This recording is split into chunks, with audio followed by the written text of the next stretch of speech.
جواب واضح ہے نا؟ الحمدللہ. جی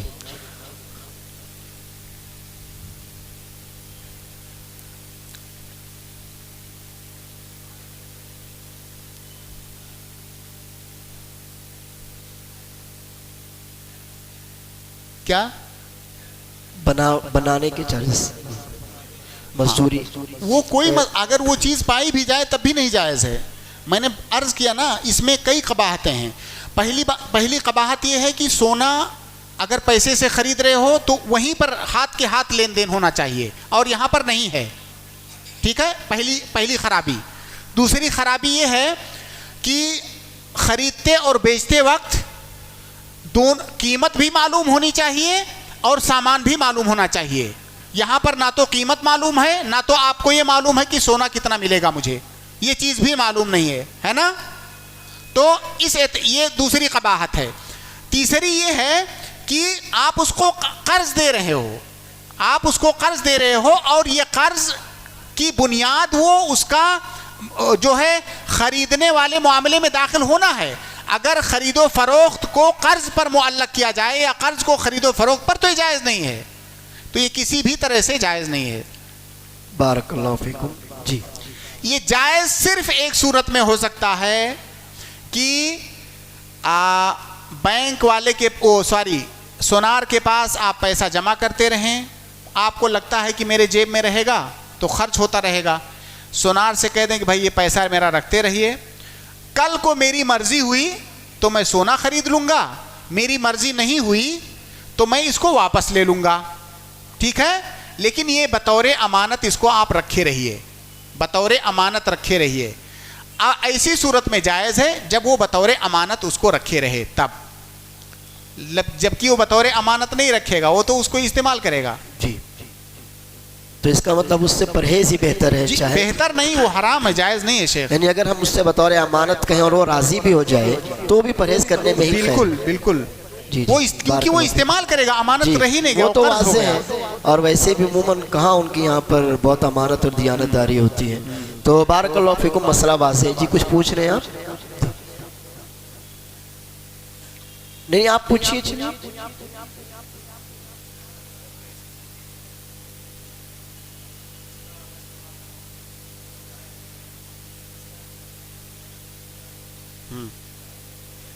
جی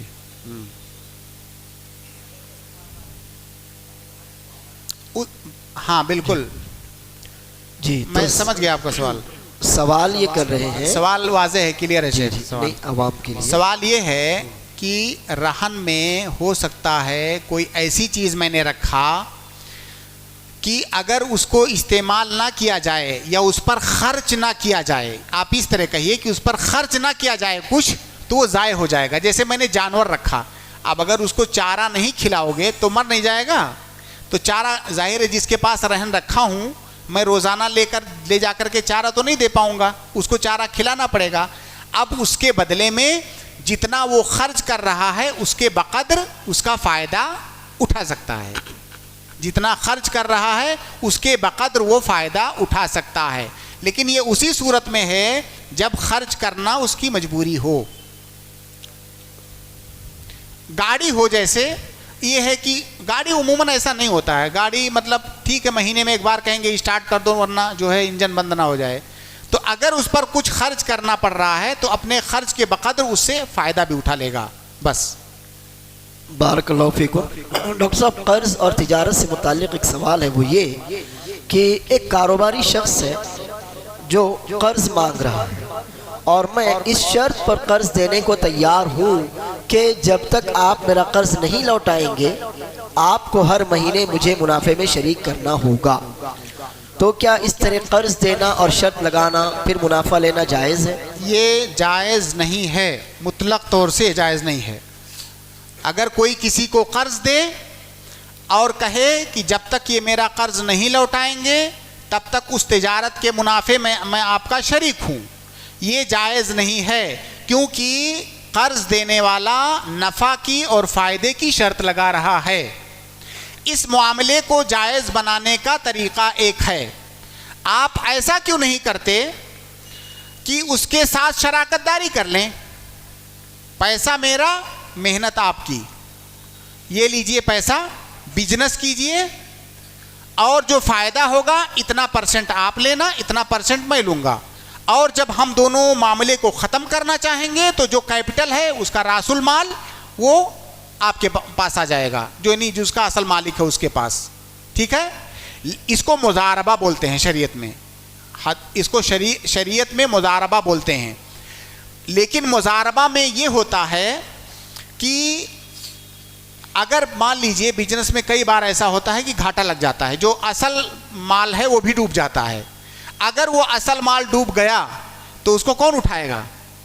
جو اصل مال کا مالک ہے وہ، جو تاجر ہے وہ نہیں اٹھائے گا اس کا گھاٹا. اگر وہ مال ڈوب گیا تو جو مال کا مالک ہے اصلی، جس نے پیسہ انویسٹ کیا ہوا ہے، وہ اس گھاٹے کو اٹھائے گا. اور اگر فائدہ ہوگا تو فائدے میں دونوں شریک ہوں گے. کسی کے دماغ میں یہ آ سکتا ہے اشکال شیخ کہ بھائی وہ کیوں اٹھائے گا؟ جو کام تاجر ہے وہ نقصان کیوں نہیں اٹھائے گا؟ اکیلے یہ کیوں اٹھائے گا؟ تو بھائی وہ تو آلریڈی نقصان اٹھا رہا ہے. اس نے محنت کیا ہے کتنے مہینے، اس کی پوری محنت چلی گئی، کوئی فائدہ نہیں ہوا اس کو، تو وہ بھی نقصان اٹھایا ہے، آپ بھی اٹھائیے. تو اس سوال میں جو پوچھا گیا ہے اس کو جائز بنانے کی یہ شکل ہو سکتی ہے کہ اس کو آپ مضاربہ بنا دیں، لیکن پھر مضاربے میں آپ کو نفع نقصان دونوں میں شامل رہنا ہوگا. الحمدللہ. فائدہ فکس نہیں ہونا چاہیے. جو انویسٹ کرتے ہیں جس کو کہ میں مضاربہ کہہ رہا ہوں، اس میں فائدہ فکس نہیں ہونا چاہیے. فکس کا مطلب یہ، میں نے آپ کو 1,00,000 روپیہ دیا، بزنس کیجئے، ہر مہینے مجھے 1,000 دیتے رہیے گا، یہ جائز نہیں ہے. بلکہ میں یہ اتفاق کروں گا آپ کے ساتھ کہ جو بھی فائدہ ہوگا اس کا اتنا پرسنٹ آپ کا فائدے کا اور اتنا میرا، جتنے پر بھی اتفاق ہو جائے، 50-50 پر یا 40-60 پر، جو بھی اتفاق ہو جائے، تو پرسنٹ میں ہونا چاہیے، فکس نہیں ہونا چاہیے. بارک اللہ فیکم. ڈاکٹر صاحب، تجارت سے متعلق ہی ایک سوال ہے، وہ یہ کہ سبزی منڈی وغیرہ میں دلالی کرنا اور ان کے لیے ایجنٹ بننا، ان کا مال بکوانا کیسا ہے؟ ہاں، اس کو عربی میں بھی دلال ہی بولتے ہیں. دلال یہ دلالت سے ہے، جیسے کسی کی رہنمائی کرنا. دلالت مطلب رہنمائی کرنا، تو اسی سے ہے دلال. ہم لوگ اردو میں بھی دلال بولتے ہیں. دیکھیے، یہ اصلاً جائز ہے. اس میں ہوتا کیا ہے کہ ایک آدمی ہے جس کے پاس کوئی سامان ہے، اسے بیچنے کا طریقہ نہیں معلوم ہے، یا وہ کسٹمر نہیں پا رہا ہے، اسے تجربہ نہیں ہے مارکیٹ کا. کوئی دوسرا آدمی اس کے لیے کسٹمر لا رہا ہے، اور پہلے سے اتفاق کیا ہے کہ میں آپ کے پاس کسٹمر لاؤں گا، لیکن میں اس کا اتنا لوں گا، اور دونوں کا اتفاق ہو جائے، جائز ہے. یا اسی طرح سے، یہ تو بیچنے والا تھا، خریدنے والے کے ساتھ وہ ایسا کرتا ہے. میں کوئی سامان خریدنے گیا مارکیٹ میں، مجھے تجربہ نہیں ہے مارکیٹ کا، کسی آدمی کو میں نے پکڑا، کہا بھائی مجھے کسی اچھی دکان پہ لے چلیے، مجھے فلاں سامان خریدنی ہے. وہ کہہ رہا ہے کہ ٹھیک ہے، میں لے چل کے آپ کا سودا طے کرا دوں گا، لیکن میں اتنا آپ سے لوں گا. جائز ہے، یہ جائز ہے. چاہے خریدنے والے کی طرف سے کرے، بیچنے والے کی طرف سے کرے، بس معاملہ کلیئر ہونا چاہیے. معاملہ کلیئر ہونا چاہیے، دھوکہ دھڑی نہیں ہونا چاہیے. معاملہ کلیئر ہونا چاہیے، چاہے خریدنے والے کی طرف سے دلالی لے، بیچنے والے کی طرف سے لے، یا دونوں کی طرف سے لے، اس کے لیے لینا جائز ہے. لیکن جو بات یہاں پر ذہن میں رکھنے کی ہے، یا جو کلیئر ہونا چاہیے، وہ یہ کہ جو شخص ایسا کر رہا ہے اس کا امانت دار سچا ہونا، دھوکہ دھڑی سے دور ہونا یہ ضروری ہے. ایسا نہ ہو کہ میں نے سامان خریدنے کے لیے اس کو میں تو بیچ میں لایا ہوں، لے جا کر کے مجھے کہیں لٹوا دیا. اس سے ملا ہوا ہے سامان، پتہ چلا مارکیٹ میں 10 روپے کا بک رہا ہے، مجھے 100 روپے میں خریدوا دیا. تو دھوکہ دھڑی نہیں ہونی چاہیے، معاملہ شفاف اور امانت داری سے ہونا چاہیے. اور یہ چیز ایسی ہے امانت داری کہ وہ آدمی خود ہی فیصلہ کر پائے گا، کوئی اس کی رکھوالی نہیں کر پائے گا. تو وہ خود جانتا ہے کہ میں اس کو دھوکہ دے رہا ہوں یا اس کے ساتھ جو ہے خیر خواہی کر رہا ہوں. تو اگر خیر خواہی کے ساتھ کوئی آدمی یہ کام کر رہا ہے, دھوکہ دھڑی نہیں کر رہا ہے, نہ تو خریدنے والے کے ساتھ نہ بیچنے والے کے ساتھ, اور اس کے بدلے میں اتفاق کر کے ایک رقم لے رہا ہے, تو جائز ہے. اس کو فقہا نے شیخ سمسرہ کے نام سے ذکر کیا ہے. سمسرہ, امام بخاری نے عبداللہ ابن عباس رضی اللہ تعالیٰ عنہما کا ایک اثر ذکر کیا صحیح بخاری کے اندر. انہوں نے کہا کہ اگر کوئی کہے کہ یہ بِعْ الثَّوْبَ بِكَذَا وَمَا زَادَ فَهُوَ لَكَ, کہ یہ کپڑا لے جاؤ, اس کو اتنے میں بیچ دو, اس کے اوپر جتنا بھی ملے گا وہ تمہارا, اس کے اوپر جتنا بھی ملے گا وہ تمہارا. یہی سمسرہ ہے, یہی دلالی ہے. بس جو اپنے یہاں مارکیٹ میں دیکھیے, میں نے شریعت کا جو اصل حکم ہے وہ بتایا ہے, تو فتووں کا غلط استعمال بھی بہت زیادہ لوگ کرتے ہیں. اس لیے اتنا زیادہ احتیاط کرنا پڑتا ہے بولتے ہوئے کہ آپ کی کس بات کا کیا مطلب نکال لے سامنے والا, بسا اوقات آپ سمجھ نہیں پائیں گے. تو یہ اصلاً جائز ہے, لیکن اس کے جائز ہونے کے لیے شرط یہی ہے کہ وہ امانت دار ہو, سچا ہو, نہ تو خریدنے والے کے ساتھ دھوکہ کرے نہ بیچنے والے کے ساتھ, معاملہ کلیئر ہو. اگر یہ کوئی دھوکہ دھڑی والی بات آئی تو پھر یہ جائز نہیں ہوگا.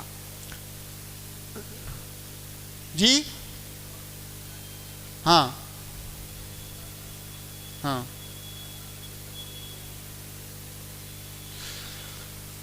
جائز ہے. کوئی بھی چیز خریدنے اور بیچنے کی جب ہم نے بات کی تو کسی بھی چیز میں بس واضح ہونا چاہیے, واضح ہونا چاہیے.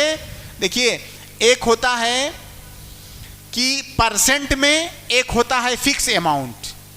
جو پرسنٹ والا ہے وہ جمہور علماء نے کہا ہے کہ پرسنٹ والا جائز نہیں ہے. پرسنٹ والا اس لیے نہیں جائز ہے کیونکہ میں نے کہا کہ یہ پلاٹ ہے, آپ اس کو جتنے میں بھی بکوا دیں میں آپ کو 5% دوں گا. تو کیا معلوم ہے مجھے کتنا ملے گا؟ نہیں معلوم ہے, کیونکہ بھائی 10 لاکھ میں بکے گا تو کچھ اور رقم ہوگی, 20 میں بکے گا تو کچھ اور رقم ہوگی. تو گویا کہ وہ فکس نہیں ہے, جیسے کم زیادہ اس کی قیمت ہوگی اسی کے حساب سے میری مزدوری بھی یا جو میں دلالی کر رہا ہوں وہ بھی کم زیادہ ہوتا رہے گا. تو اس لیے اکثر علماء نے کہا کہ یہ جائز نہیں ہے.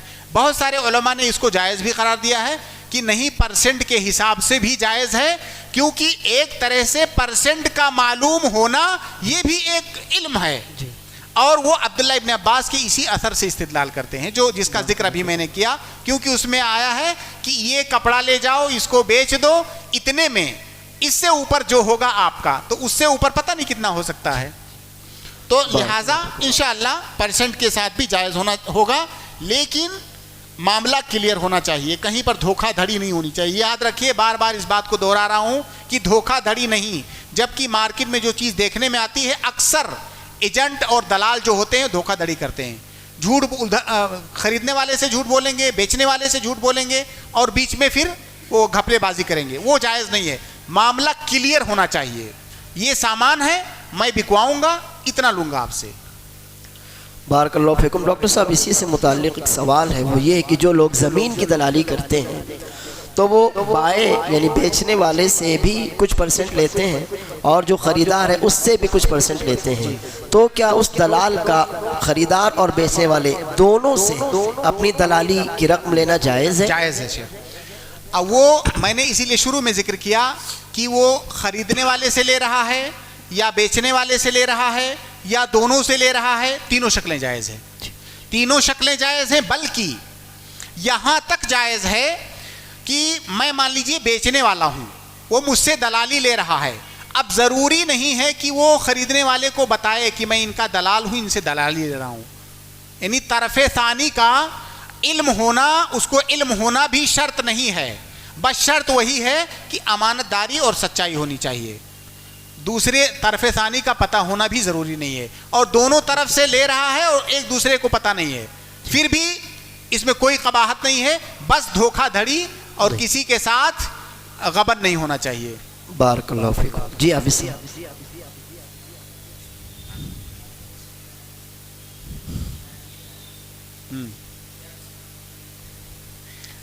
دیکھیے, کوئی بھی عمل جب صرف خرید و فروخت میں نہیں، دلالی ایسا نہیں کہ صرف خرید و فروخت میں ہوتی ہے، کوئی بھی عمل جس میں دوسرے کی ضرورت پڑ سکتی ہو تو آپ اس کو اجرت پر رکھ سکتے ہیں، آپ اس کو اجرت پر رکھ سکتے ہیں.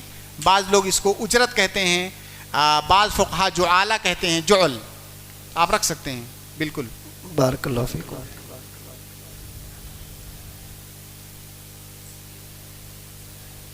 ہاں اسی سے ملتا جلتا ہے یہ. دیکھیے آپ کی وہ مدد کر رہا ہے، وہ آپ کا ایک کام ہے جس کو وہ کر رہا ہے، اس کام کے بدلے میں اجرت لے رہا ہے، جائز ہے. ڈاکٹر صاحب اصل مسئلہ یہ ہے حافظ صاحب کہ کچھ لوگ یہ اعتراض کر رہے ہیں کہ قرون مفضلہ میں اس طرح کے کاموں کی اجرت نہیں لی جاتی تھی، تو آپ اسے پیشہ کیسے بنا سکتے ہیں؟ ٹھیک ہے، اور میں کلیئر کر رہا ہوں اس کو. دیکھیے ایک مسئلہ ہے کہ کیا کسی عبادت کے بدلے میں اجرت لینا جائز ہے کہ نہیں. کوئی ایسا کام جو خالص عبادت ہو، عبادت کے لیے ہی وہ کام کیا جاتا ہو، کیا اس پر اجرت لینا جائز ہے کہ نہیں.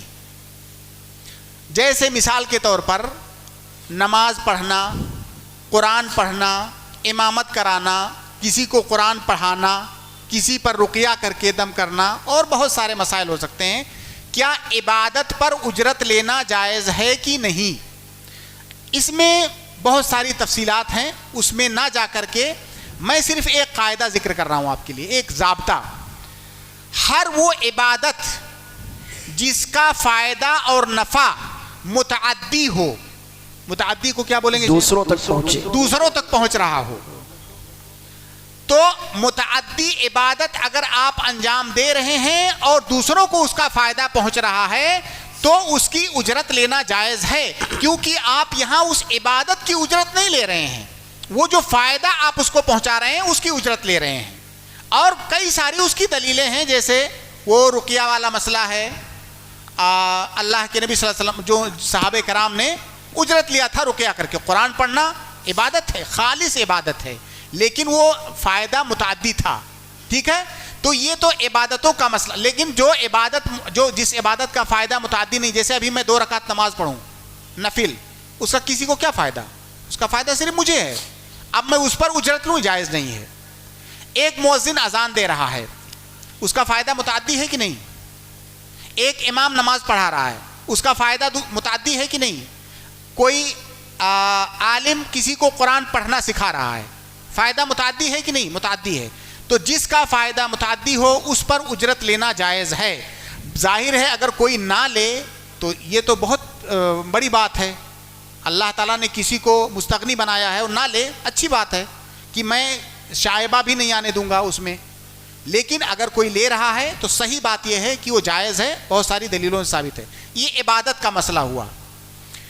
عبادات کے علاوہ جتنی بھی چیزیں ہیں ان پر اجرت لینا جائز ہے.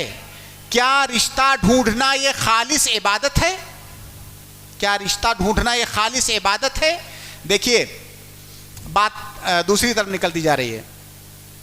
ایک ہوتی ہے وہ عبادت جو فی نفسی ہی عبادت ہوتی ہے، اس کو عبادت کے علاوہ کچھ آپ بنا ہی نہیں سکتے، وہ عبادت ہی ہوگی اور کچھ ہو ہی نہیں سکتی. جیسے نماز پڑھنا، قرآن پڑھنا، ذکر و اذکار کرنا، یہ عبادت کے علاوہ اور کچھ ہو ہی نہیں سکتی. تو ایسے عمل کا حکم دوسرا ہوتا ہے. لیکن کچھ اعمال ایسے ہوتے ہیں جن کو آپ اپنی نیت کے ذریعہ سے عبادت بنا سکتے ہیں. جیسے تجارت کرنا، یہ فی نفس ہی عبادت نہیں ہے، لیکن اگر آپ تجارت کر رہے ہیں اور آپ نے یہ نیت کیا کہ اس تجارت سے میں مال کماؤں گا، اللہ کے راہ میں خرچ کروں گا، اپنے اہل و عیال پر خرچ کروں گا کیونکہ اللہ اور اس کے رسول نے حکم دیا ہے، میں غریبوں کی مدد کروں گا کیونکہ اللہ تعالیٰ نے ان کی مدد کرنے کا حکم دیا ہے. آپ نے یہ ساری نیتیں کی، تو کیا یہ نیت کرنا عبادت ہے کہ نہیں؟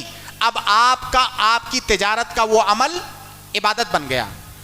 اصلاً وہ عبادت نہیں ہے، نیت کے ذریعہ سے آپ نے اس کو عبادت بنایا.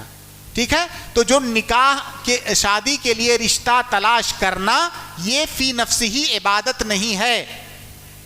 گرچہ آپ اس نیت سے کر رہے ہو کہ میں اپنے ایک مسلم بھائی کی مدد کر رہا ہوں، تعاون علی البر کر رہا ہوں، خلاص آپ کو اب اس نیت کی وجہ سے اس پر عبادت کا ثواب ملے گا، لیکن وہ فی نفس ہی عبادت نہیں ہے۔ اگر تھوڑی دیر کے لیے فی نفس ہی عبادت مان بھی لیتے تو جب اس کا فائدہ متعدی ہے تو اس پر اجرت لینا درست ہے۔ واضح؟ ہاں بارک اللہ دیکھیے جی۔ اور یہ آپ کا کہنا یہ اشکال بھی دور ہو جائے کہ اس زمانے میں ایسا نہیں ہوتا تھا۔ کتنے سارے کام ہیں جو سوسائٹی اور معاشرہ بدلنے کی وجہ سے بہت سارے رسم و رواج آئے ہیں، ان رسم و رواج کا جو نئے ہیں ان پر حکم لگانے کے لیے ہم صرف یہ دیکھیں گے کہ کیا شریعت کے کسی دلیل سے متصادم تو نہیں ہے، کہیں پر شریعت کی کوئی مخالفت تو نہیں ہے۔ ہم یہ نہیں دیکھیں گے کہ یہ پایا جاتا تھا کہ نہیں، کیونکہ الاصل فی الاشیاء الاباحہ والاصل فی العبادات المنع، تو عبادت کے علاوہ جتنی چیزیں ہیں دنیا میں ان میں اصل جواز ہے، تو جواز کے لیے ہم دلیل نہیں ڈھونڈنے جائیں گے، عدم جواز کے لیے دلیل ڈھونڈیں گے۔ تو اس وقت نہ ہونا اس بات سے لازم نہیں آتا ہے کہ اب اس کا کرنا درست نہیں ہے۔ بارک اللہ فیکم، جزاکم اللہ خیر جی۔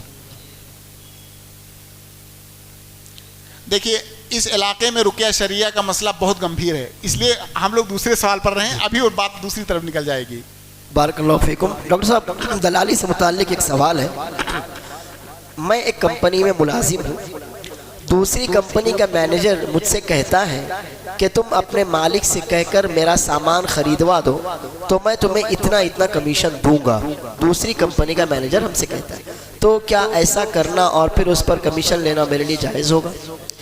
دو صورتیں بن سکتی ہیں اس مسئلے کی۔ جو وہ امپلائی ہے کمپنی کا، اس کی ڈیوٹی صبح 10 بجے سے شام 4 بجے تک ہے کمپنی میں، ٹھیک ہے؟ اب صبح 10 بجے سے 4 بجے تک اس کمپنی میں کوئی بھی چیز وہ اپنے لیے نہیں کر سکتا ہے۔ اس بیچ میں اگر کوئی کسٹمر آتا ہے تو اس کا سامان بچوا کر کے اس پر کوئی کمیشن نہیں لے سکتا ہے وہ، کیونکہ وہ ٹائم اس نے لے رکھا ہے، کمپنی والے نے اس کو اجیر مشترک اجیر خاص بولتے ہیں۔ اجیر خاص مطلب آپ کسی کے پاس کام کریں اور ایک مخصوص مدت میں آپ کو کسی کام کا مکلف بنایا جائے کہ اس مخصوص مدت میں آپ کسی اور کا کام نہیں کر سکتے، ٹھیک ہے؟ تو جو اجیر خاص ہے اس مخصوص مدت میں کوئی الگ سے کام نہیں کر سکتا، تو اگر وہ کہہ رہا ہے کہ میں یہ سامان بکوا دوں آپ سے کمیشن لوں تو گویا اسی مدت میں کر رہا ہے تو جائز نہیں ہے۔ دوسری صورت یہ ہے کہ اس مدت میں وہ نہیں کر رہا ہے، اس کی ڈیوٹی صبح 10 بجے سے شام 4 بجے تک تھی، اب رات میں کوئی کسی آدمی نے کہا کہ مجھے وہاں سے چل کے سامان خریدوا دو میں اتنا دوں گا، اب پھر وہ دلالی کے باب میں آ گیا، وہ اس پر اجرت لے سکتا ہے، ٹھیک ہے؟ مطلب یہ ہے کہ وہ اپنی کمپنی کو ہی کوئی سامان خریدوائے تو اس پر اس دوسرے بیچنے والے سے اجرت لے سکتا ہے۔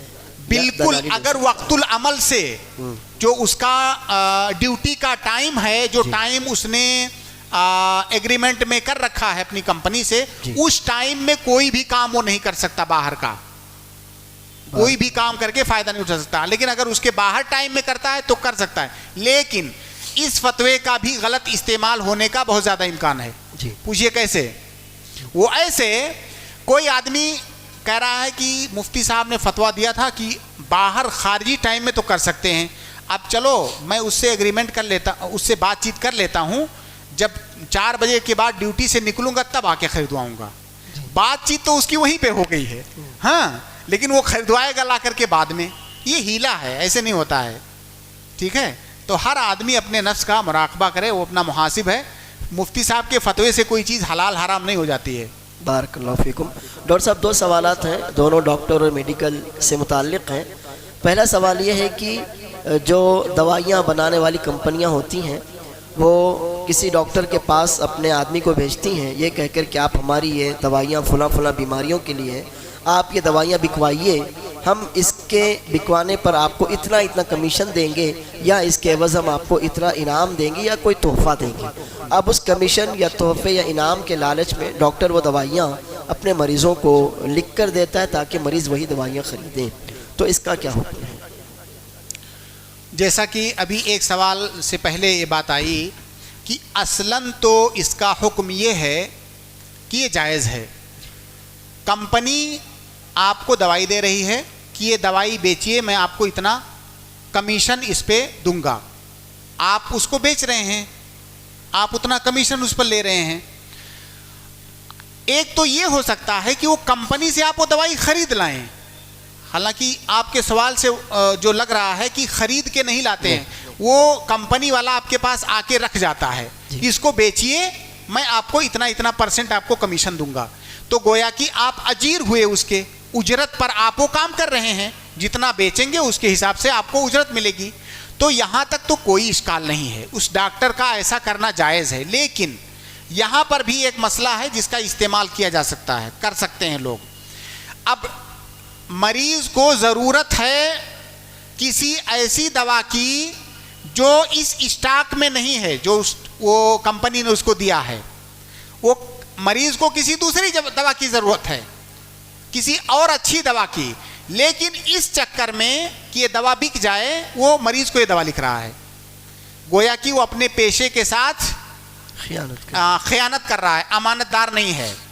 اگر اس طرح کی چیز وہ کر رہا ہے تو اس کے لیے جائز نہیں ہے ایسا کرنا، کیونکہ اس کی سب سے پہلی ذمہ داری، سب سے پہلی مسئولیت، سب سے پہلی رسپانسبلٹی اس مریض کے تئیں ہے.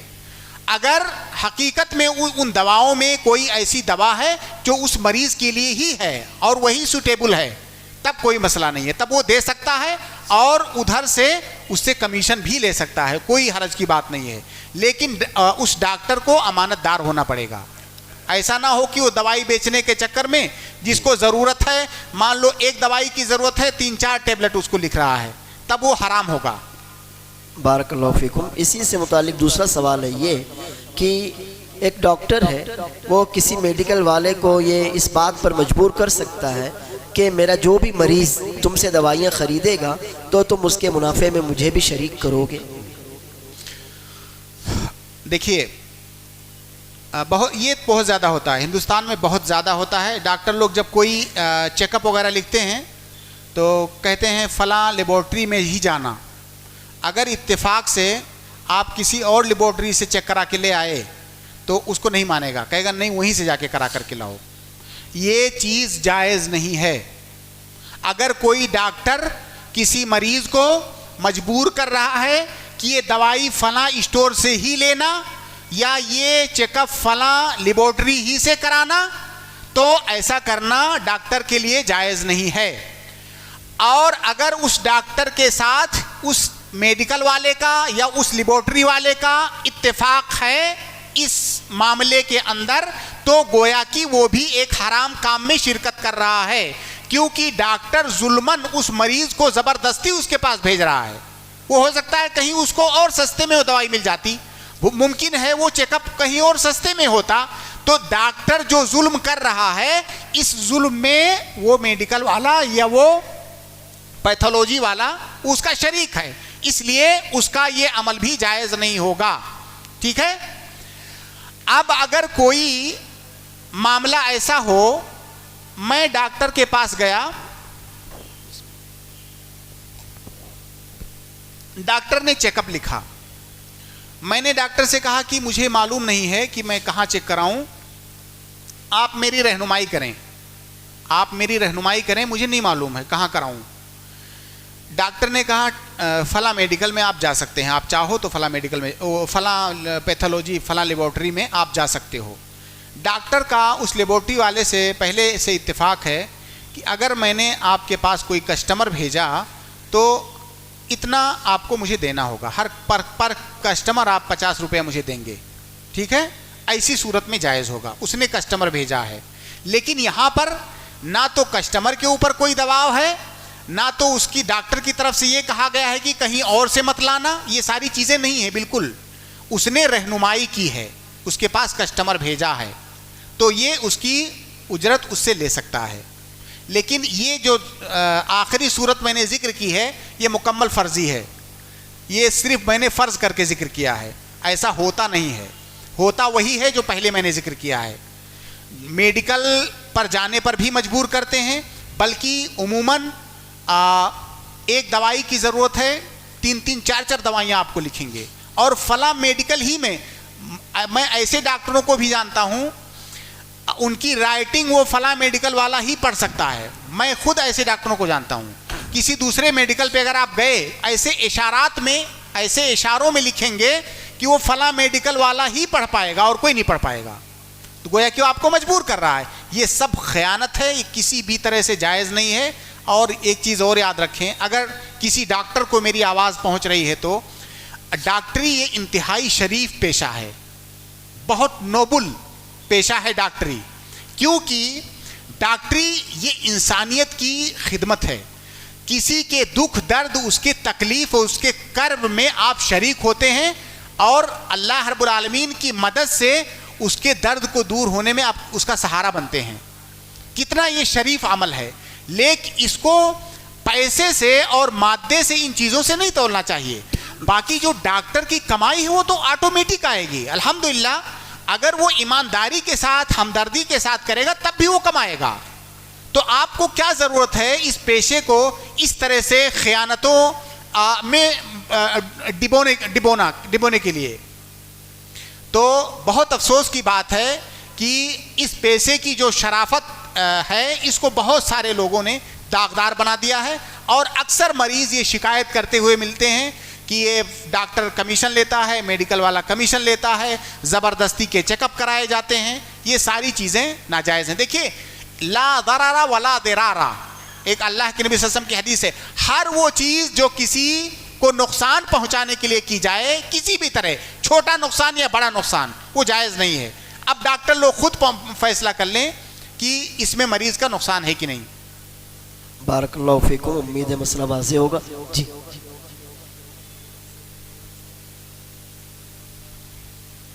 تھوڑی آواز بلند رکھیں۔ جی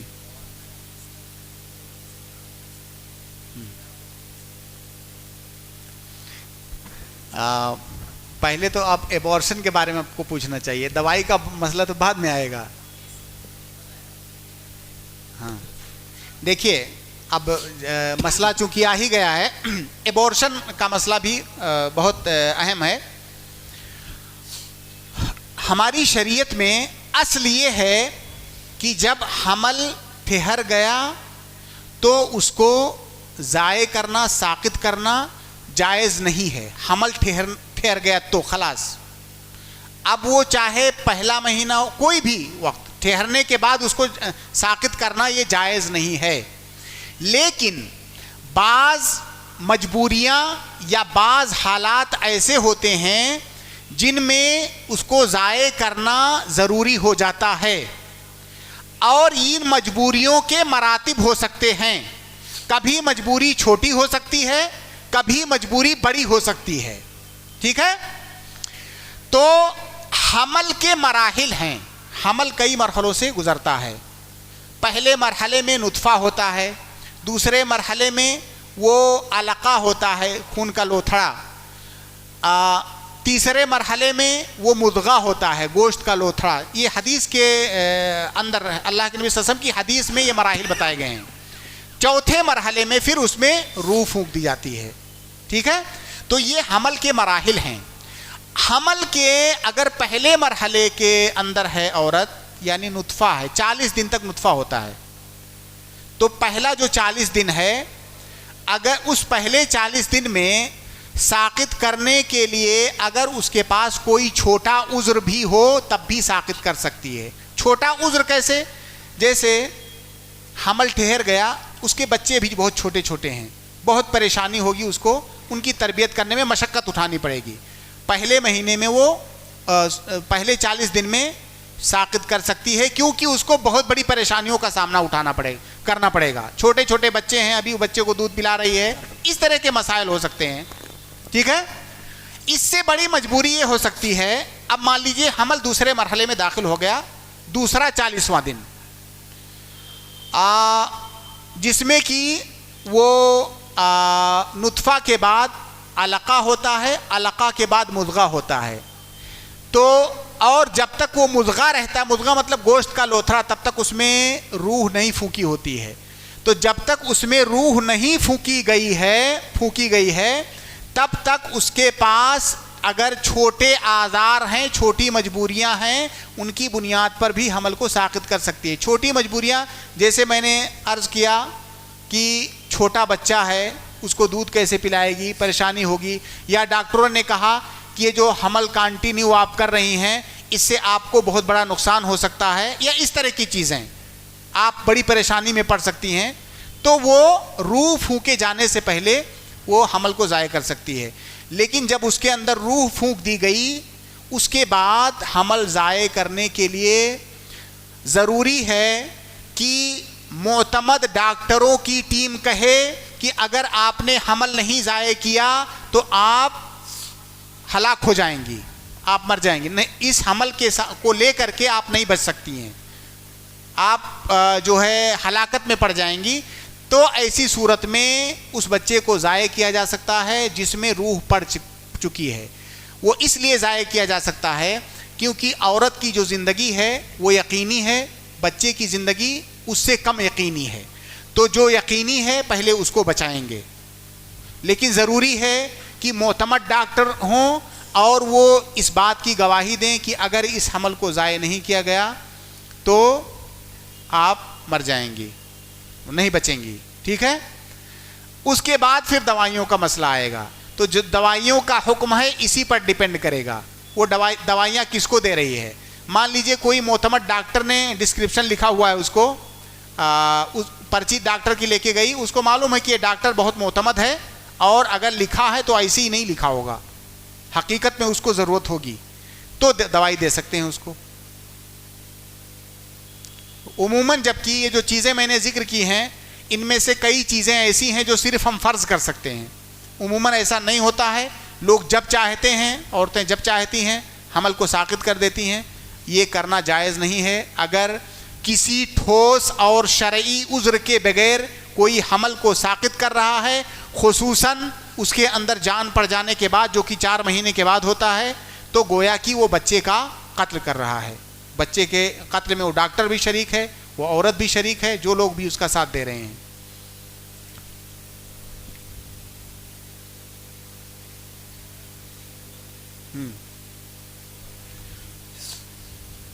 پرماننٹ ہمیشہ کے لیے نہیں، ہمیشہ کے لیے روکنا کبھی بھی جائز نہیں ہے.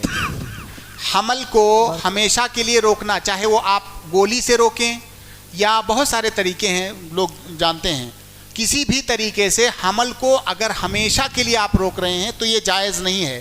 ہمیشہ کے لیے اسی صورت میں روک سکتے ہیں جب ڈاکٹروں نے کہا کوئی ایسی بیماری ہو گئی عورت کو کہ اگر آپ کو حمل ہوا تو مر جائیں گی، اس طرح کی بات ڈاکٹروں نے کی تو روک سکتے ہیں. ورنہ حمل کو ہمیشہ کے لیے نہیں روک سکتے، کیونکہ شادی کے مقاصد میں سے ایک بڑا مقصد ہے افزائش نسل، اور یہ شریعت کا مقصد ہے. گویا کہ اس مقصد سے آپ ٹکرا رہے ہیں، اس مقصد سے آپ ٹکرا رہے ہیں. لیکن ایک روکنا ہوتا ہے وقتی طور سے روکنا، ایسا بہت دفعہ ہوتا، اس کو تنظیم کہتے ہیں. پہلے کو منع کہتے ہیں مکمل روکنا، اور اس کو تنظیم اور ترتیب. چھوٹے چھوٹے بچے ہیں، دقت ہو رہی ہے، وہ 4 مہینہ ڈیلے کرنا چاہتی ہے کہ میں 4 مہینے کے بعد حمل لانا چاہتی ہوں، تو تاخیر کر سکتی ہے لیکن مکمل روک نہیں سکتی. بارک اللہ فیکم. اب بات دوسری طرف چلی جا رہی ہے، ہم لوگ ٹریڈنگ میں ہیں. ہاں. تو ڈاکٹر صاحب رشوت اور سود کے تعلق سے کچھ سوالات ہیں. پہلا سوال تو یہ ہے کہ براہ کرم یہ واضح کریں رشوت کیا ہے اور اس کا کیا حکم ہے. دیکھیے، جو چیز آپ کا حق نہیں ہے اس کو حاصل کرنے کے لیے، وہ کسی اور کا حق ہے، اس کو حاصل کرنے کے لیے آپ اگر کوئی مال دے رہے ہیں تو وہ رشوت ہے.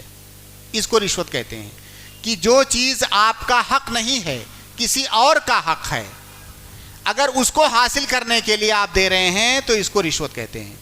اور اللہ کے نبی صلی اللہ علیہ وسلم کی حدیث ہے کہ لعن اللہ الراشی والمرتشی، کہ رشوت دینے والا رشوت لینے والا دونوں پر اللہ تعالیٰ کی لعنت ہو. رشوت دینا اور لینا دونوں جائز نہیں ہے. ٹھیک ہے. کچھ حالات ایسے ہیں جن میں رشوت دینے کو علماء نے جائز قرار دیا ہے. اس کو غور سے سنیے, کنفیوژن میں نہ ہو, بعد میں کہیں کہ فلاں نے رشوت دینے کو جائز کہا ہے. اگر کوئی آپ کا حق ہے کسی کے پاس, آپ اس حق کو لینا چاہتے ہیں, آپ کا حق ہے, آپ کا ثابت حق ہے, وہ یعنی پکا ہے کہ وہ کسی اور کا نہیں, آپ ہی کا ہے, اس کو لینا چاہتے ہیں, لیکن سامنے والا منع کر رہا ہے, سامنے والا منع کر رہا ہے, نہیں دے رہا ہے, وہ آپ سے رشوت مانگ رہا ہے, اور آپ کے پاس کوئی اور راستہ نہیں ہے, نہ تو قانونی چارہ جوئی سے آپ کو مل سکتا ہے آپ کا حق, نہ تو آپ کے پاس اتنی قوت ہے کہ آپ اس کو لے سکتے ہیں, کوئی راستہ نہیں ہے اپنے حق کو لینے کا, سارے راستے بند ہیں. ایسی صورت میں اپنا حق, خیال رہے کہ اپنے حق کی بات کر رہا ہوں, دوسرے کے حق کی نہیں, اپنا حق لینے کے لیے آپ یہاں پر رشوت دے سکتے ہیں.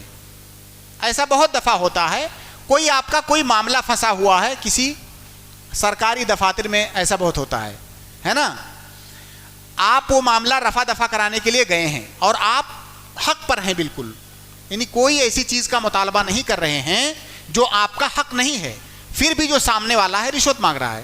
اب اور آپ کے پاس کوئی راستہ بھی نہیں بچا, اگر راستہ بچا ہے تو دینا جائز نہیں ہے. جیسے آپ بڑے آفیسر کے پاس جا سکتے ہیں, آپ کچہری کورٹ کا دروازہ کھٹکھٹا سکتے ہیں, آپ قانونی چارہ جوئی کر سکتے ہیں, اگر یہ سارے آپشن موجود ہیں تو نہیں دینا جائز ہے. جب کوئی آپشن نہیں ہے آپ کے پاس سوائے دینے کے, تو اپنا ثابت حق لینے کے لیے رشوت دینا آپ کے لیے جائز ہے. یا آپ کوئی ظالم ہے, کوئی دوسرے طرح کا ظلم کر رہا ہے اور کہا جا رہا ہے کہ اتنا پیسہ دے دو تو ظلم کرنا بند کر دے گا, اب اس کے ظلم کے روکنے کا اگر کوئی راستہ نہیں ہے, نہ تو قانون, نہ تو قوت, نہ تو کسی کی مدد, تو دے سکتے ہیں. ٹھیک ہے. یہی ایک صورت میں رشوت دینا جائز ہے, جو کہ بہت زیادہ نہیں ہے. عام حالات میں ایسا نہیں ہوتا ہے. اور یہ جو آپ کا حق ہے, یہ آپ کا ثابت حق ہونا چاہیے. ثابت حق کا مطلب یہ ہے کہ موہوم تصور اور خیال نہیں ہونا چاہیے. آپ کا تو دعویٰ ہے کہ میرا ہے, لیکن حقیقت میں وہ آپ کا نہیں ہے. جیسے میں مثال سے ذکر کروں اس کو, بہت سارے لوگ کہتے ہیں کہ میری سرکاری نوکری فلاں جگہ لگ رہی ہے, لیکن جو ہے وہاں پہ اتنا لاکھ رشوت مانگ رہے ہیں, تو کیا میں رشوت دے کر کے نوکری لے سکتا ہوں؟ کیونکہ میرے پاس اور کوئی راستہ نہیں ہے, اگر میں دوں گا تبھی وہ نوکری مجھے ملے گی. میں پوچھتا ہوں کہ کیا وہ جو نوکری ہے, وہ جو سیٹ ہے, وہ آپ کا ہی ہے؟ وہ حق ثابت نہیں ہے آپ کا, ایسا نہیں کہ آپ ہی کا ہے. اگر ایسا ہوتا کہ پورے مہاراشٹرا میں سب سے زیادہ حقدار اکیلے آپ ہو, تب تو کہوں گا کہ آپ کا حق ہے. لیکن ایسے بے شمار ہیں جو آپ سے بھی زیادہ حقدار ہیں اس کے, یا ایسے بے شمار ہیں جو آپ کے برابر حقدار ہیں اس کے, تو گویا کہ وہ آپ کا ثابت حق نہیں ہوا, وہ حق مشاع, اس کو فقہا کی اصطلاح میں یعنی منتشر ہے وہ حق ہے, آپ کا ثابت حق نہیں ہے. تو یہاں پر ہم نہیں کہیں گے کہ جاؤ رشوت دے کر کے نوکری لے لو, کیونکہ وہ آپ کا حق ثابت حق نہیں ہے. ٹھیک ہے صاحب, بارک اللہ فیکم. اب اس میں ایک مسئلہ واضح کر دیں کہ بعض دفعہ ہم سفر کر رہے ہوتے ہیں, ہماری ٹکٹ, ہماری سیٹ کنفرم نہیں ہوتی. اب کوئی سیٹ خالی ہوتی ہے تو جو ٹی سی ہوتا ہے وہ ہم سے کچھ پیسے لے کر ہم کو وہ سیٹ دیتا ہے. تو اگر یہ حق ثابت نہیں ہے تو کیا اس طرح ٹی سی کو کچھ رقم دے کر وہ سیٹ لینا جائز ہوگا؟ نہیں جائز ہوگا, نہیں جائز ہوگا. اور آپ کے پاس یہاں قانونی راستہ بھی ہے. سب سے پہلی شرط جو میں نے ذکر کی کہ اور کوئی راستہ نہ ہو, اور آپ کا ثابت حق بھی ہو, وہ کوئی دوسرا راستہ بھی نہ ہو, کوئی راستہ نہ. پہلی بات تو آپ کا ثابت حق نہیں ہے کہ وہ آپ ہی کی سیٹ ہے, وہ جی آپ کی نہیں. آپ گویا کہ ایک نئی چیز خرید رہے ہیں, آپ کا ثابت حق کہاں ہے؟ جب آپ لے لو گے کرائے پر وہ سیٹ, تب آپ کی ہوگی وہ سیٹ, ابھی نہیں ہے. ایسا آپ کہہ سکتے ہیں کہ میری سیٹ ہے, کوئی زبردستی آ کر کے بیٹھ گیا طاقت کے بل پہ, میں نے ریزرویشن کرایا ہوا ہے, کوئی دبنگ قسم کا آدمی آیا اور میری سیٹ پر قبضہ جما کر کے بیٹھ گیا. اب میں کہوں گا یہ آپ کا ثابت حق ہے. اب دوسرے اسٹیپ پر آپ جائیں گے کہ کیا اس آدمی سے سیٹ واپس لینے کا کوئی راستہ ہے آپ کے پاس کہ نہیں. اگر کوئی راستہ نہیں ہے تو رشوت آپ دے سکتے ہیں. لیکن یہ یاد رہے کہ جب کوئی راستہ نہ ہو, بہت سارے لوگ تھوڑا سا تک و دو کیے ادھر ادھر کسی دوسرے معاملے کے لیے اور کہے نہیں اب تو کوئی راستہ نہیں بچا خلاص. بھائی آپ کا جو ہے آپ کے اور اس معاملے کے درمیان اللہ تعالیٰ ہے. اللہ تعالیٰ دیکھ رہا ہے. دوسروں کو تو آپ کہہ دو گے کہ میں نے بڑی کوشش کیا اور کوئی راستہ نہیں ملا اس لیے میں نے رشوت دے دیا کیونکہ مولانا صاحب آئے تھے انہوں نے ایسا کہا تھا. تو پھر اللہ تعالیٰ کے یہاں حیلہ نہیں چلتا ہے. کوئی راستہ نہیں مطلب کچھ بھی نہیں. بارک اللہ فیکم. ڈاکٹر صاحب رشوت سے متعلق ایک اور سوال ہے, وہ یہ کہ ایک بندہ ہے اسے اپنا حق ثابت لینے کے لیے رشوت دینا ضروری ہے, تو کیا وہ رشوت وہ سود کی رقم سے دے سکتا ہے؟ دیکھیے تھوڑا سا معاملے کو اور پیچھے سے شروع کروں گا. کئی مسائل اس کے اندر ہیں جو مفید ہوں گے آپ کے لیے. جو سودی بینک ہیں ہمارے ملک کے اندر یا کسی بھی ملک کے اندر جو سودی بینک ہیں, صحیح بات تو یہ ہے شریعت کا اصل حکم یہ ہے کہ اس سودی بینک کے اندر پیسہ جمع کرنا جائز نہیں ہے.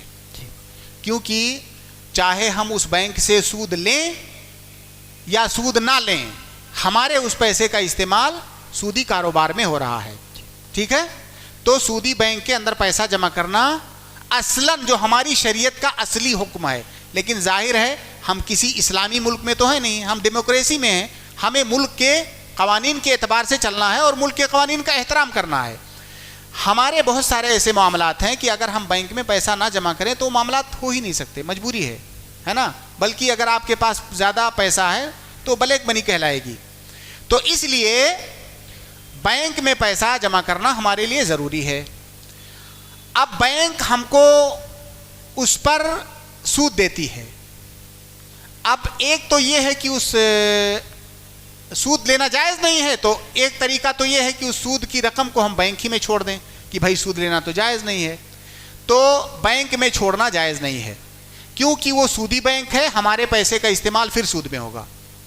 اس پیسے کا یہ نہیں کہیں گے کہ ہمارے پیسے کا, اس پیسے کا استعمال پھر سود میں ہوگا کیونکہ وہ پیسہ ہمارا تو نہیں ہے. اس پیسے کو ہم لے لیں گے. اب لینے کے بعد کیا کریں گے اس پیسے کو؟ سوال ہے کہ کیا کریں گے. اس کو کھا تو سکتے نہیں کیونکہ وہ سود ہے اور سود حرام ہے, تو اس کو ہم کھا نہیں سکتے. ایک شکل یہ ہے کہ اس کو ہم ضائع کر دیں, پھاڑ کے پھینک دیں. یہ نہ تو قانوناً, نہ تو آپ کے ملک کے قانون میں اس کی اجازت ہے, نہ تو ہماری شریعت کے قانون میں اس کی اجازت ہے. کسی پیسے کو ضائع کرنا, کسی مال کو ضائع کرنا ہماری شریعت میں جائز نہیں ہے. تب پھر اس کا کریں کیا؟ وہ جو پیسہ ہے اس پیسے کو مصالح عامہ میں ہم خرچ کر دیں گے. مصالح عامہ کا مطلب یہ کہ جس سے عام لوگ فائدہ اٹھائیں, یا کوئی ایسا غریب محتاج ہے جو ضرورت مند ہے اس کو دے دیں گے تاکہ وہ اپنی ضرورت پوری کر لے. ٹھیک ہے, لیکن جس شخص کو دے رہے ہیں دھیان میں رہے کہ وہ ایسا آدمی نہیں ہونا چاہیے جس کا خرچہ میری جیب پر واجب ہے. اگر کسی ایسے آدمی کو میں وہ پیسہ دے رہا ہوں, ایسے غریب کو جس کا نفقہ اور خرچہ میرے اوپر واجب تھا, تو گویا کہ میں نے اس کو اپنے اوپر ہی خرچ کیا. کیونکہ اگر وہ میں نہ دیتا تو اپنی جیب سے دیتا خرچہ اس کا, تو میرے جیب کا پیسہ بچا کہ نہیں؟ میری جیب کا پیسہ بچا, تو گویا کہ اس کا فائدہ مجھے پہنچا. اور اس سود کے پیسے سے ڈائریکٹ فائدہ آپ کو نہیں پہنچنا چاہیے, کوئی کسی بھی قسم کا ڈائریکٹ فائدہ آپ کو نہیں پہنچنا چاہیے. تو اس کو مصالح عامہ میں یا تو خرچ کر دیں, کسی غریب محتاج کو دے دیں جس کا نفقہ آپ کے اوپر واجب نہیں ہے.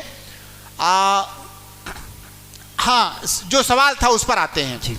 شیخ نے سوال کیا کہ ٹیکس کا پیسہ آپ کے اوپر آتا ہے یا بجلی کا بل, اس پر بعد میں وہ آ جاتا ہے جو ہے جرمانہ, سود آ جاتا ہے, کیا اس سے جمع کر سکتے ہیں, اس رقم کو اس میں دے سکتے ہیں کہ نہیں؟ نہیں دے سکتے. کیوں؟ کیونکہ ابھی میں نے عرض کیا کہ وہ جو سود کی رقم آپ کو بینک سے ملی ہے اس رقم کا فائدہ آپ کو نہیں ہونا چاہیے. اگر ٹیکس میں وہ رقم آپ دے رہے ہو تو آپ کے جیب کا جو اصلی پیسہ ہے وہ بچے گا کہ نہیں؟ وہ بچے گا. گویا کہ اس کا فائدہ ہوا آپ کو، ڈائریکٹ اس کا استعمال کیا. اب آپ یہ کہو گے، کوئی آدمی یہ کہہ سکتا ہے کہ بھائی ٹیکس تو ہم سے جو ہے ظلماً زیادتاً لیا جا رہا ہے، تو آپ سے لیا جا رہا ہے، آپ جس ملک میں ہو اس ملک کے قانون کی پابندی کرنی پڑے گی آپ کو. اگر آپ تھوڑی دیر کے لیے اپنے آپ کو مظلوم سمجھو بھی، تب بھی یہاں تو آپ مظلوم تھے، اور جب اس سود کے پیسے کو آپ استعمال کر رہے ہو وہاں آپ کو اختیار ہے.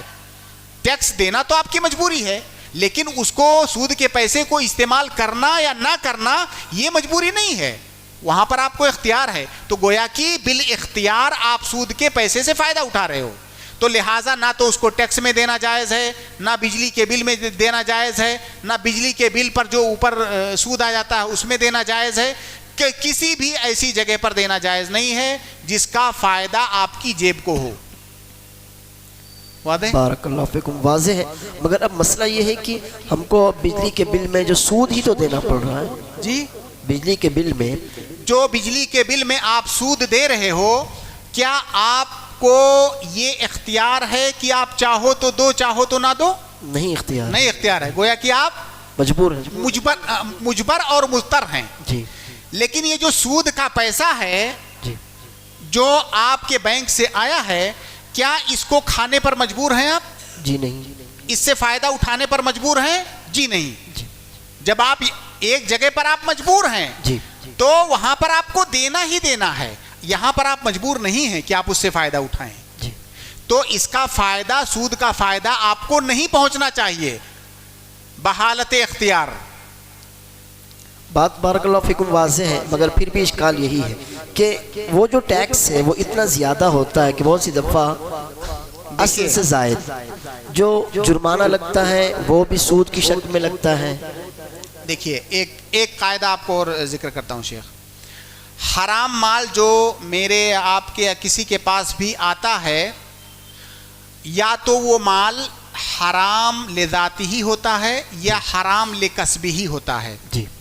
حرام لذاتی ہی کا مطلب کہ وہ جو مال ہے بذات خود وہ مال ہی حرام ہے، یعنی حرمت اس کے ساتھ چپکی ہوئی ہے، وہ الگ نہیں ہوتا. جیسے شراب، شراب کتنا بھی ایمانداری سے آئے تو حرام ہے، تو کیونکہ حرمت اسی کے ساتھ چپکی ہوئی ہے. جی ہاں.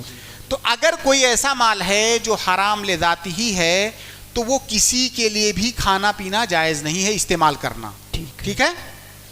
دوسری قسم ہے حرام لکسبی ہی، یعنی اس کے حاصل کرنے کے طریقے نے اس کو حرام بنا دیا ہے، ورنہ وہ اصلاً حرام نہیں تھا. جیسے کرنسی ہے، نوٹ، بینک سے سود کے راستے میرے پاس آیا تو حرام ہو گیا.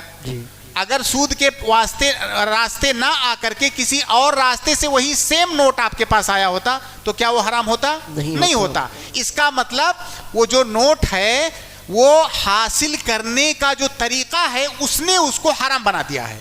جی. اب جو مال حرام لکسبی ہے اس کا حکم یہ ہے کہ حرام لکسبی جو مال ہے کاسب کا، یعنی کمانے والے کا، اس سے کسی بھی صورت میں فائدہ اٹھانا جائز نہیں ہے، آپ کے لیے حرام ہے.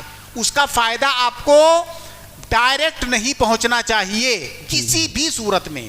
اور یہ جو سود کی رقم آپ جس کو دینے پر مجبور ہیں، کوئی راستہ نہیں آپ کے پاس، دینا ہی دینا ہے. اگر فرض کیجئے یہ بینک سے جو سود آپ کو ملا ہے وہ نہ ہوتا تو آپ کہاں سے دیتے؟ جائز رقم سے دیتے. اپنے جائز مال سے دیتے کہ نہیں؟ اپنے جیب سے. جی. اپنے جیب سے دیتے. اب اس کو دینے کی وجہ سے آپ کے جیب والا بچا کہ نہیں بچا؟ بچ گیا. فائدہ ہوا کہ نہیں آپ کا؟ ہاں، تو فائدہ اٹھایا آپ نے. کلیئر ہے؟ تو جائز نہیں. ہاں، بالکل جائز نہیں ہے، کسی بھی صورت میں جائز نہیں ہے. مسئلہ بالکل واضح آپ لوگوں کے لیے. کسی کے ذہن میں کوئی؟ جی بولیے، تھوڑا زور سے بولیے. جی.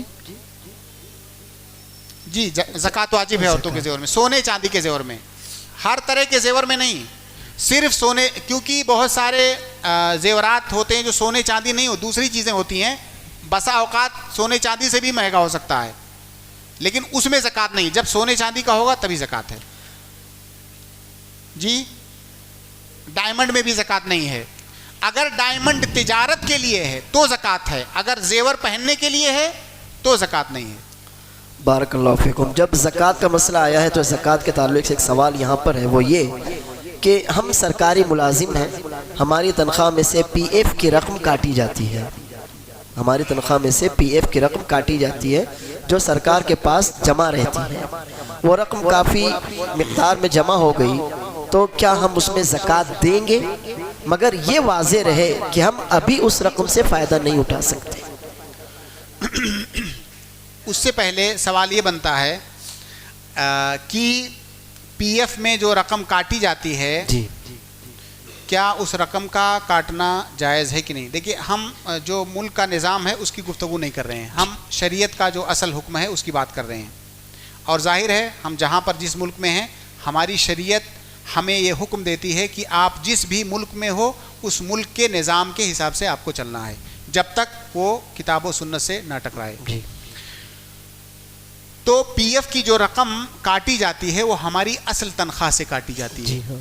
تنخواہ آپ کی 50,000 ہے, ہر مہینے اس میں سے 2,000-3,000 روپیہ کاٹ لیتے ہیں, اور وہ ایک مخصوص مدت تک کی, جب آپ کی نوکری اتنے سال رہے گی پھر وہ نوکری جب ختم ہوگی تب وہ رقم آپ کو سود سمیت واپس دی جائے گی. یہی تو ہوتا ہے. جی جی.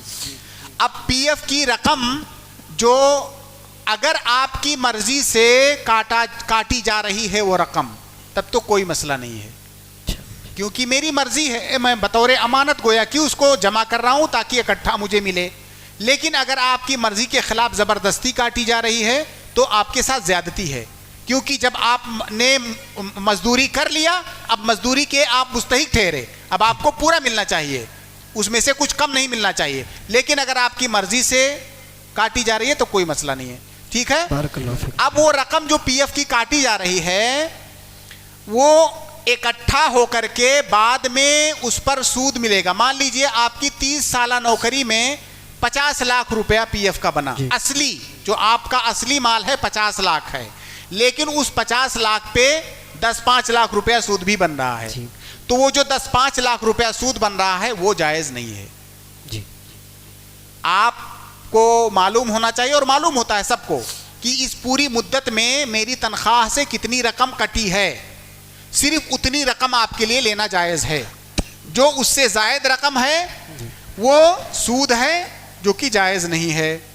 کیونکہ وہی جو میں نے شروع میں ذکر کیا تھا کہ وہ جو رقم کاٹ کاٹ کے حکومت رکھتی ہے اس رقم میں تصرف کرتی ہے, تو گویا کہ وہ رقم بطور قرض حکومت کے پاس آپ کی رقم جمع ہے, اب اس قرض کے بدلے میں وہ آپ کو فائدہ دے رہی ہے جو کہ جائز نہیں ہے.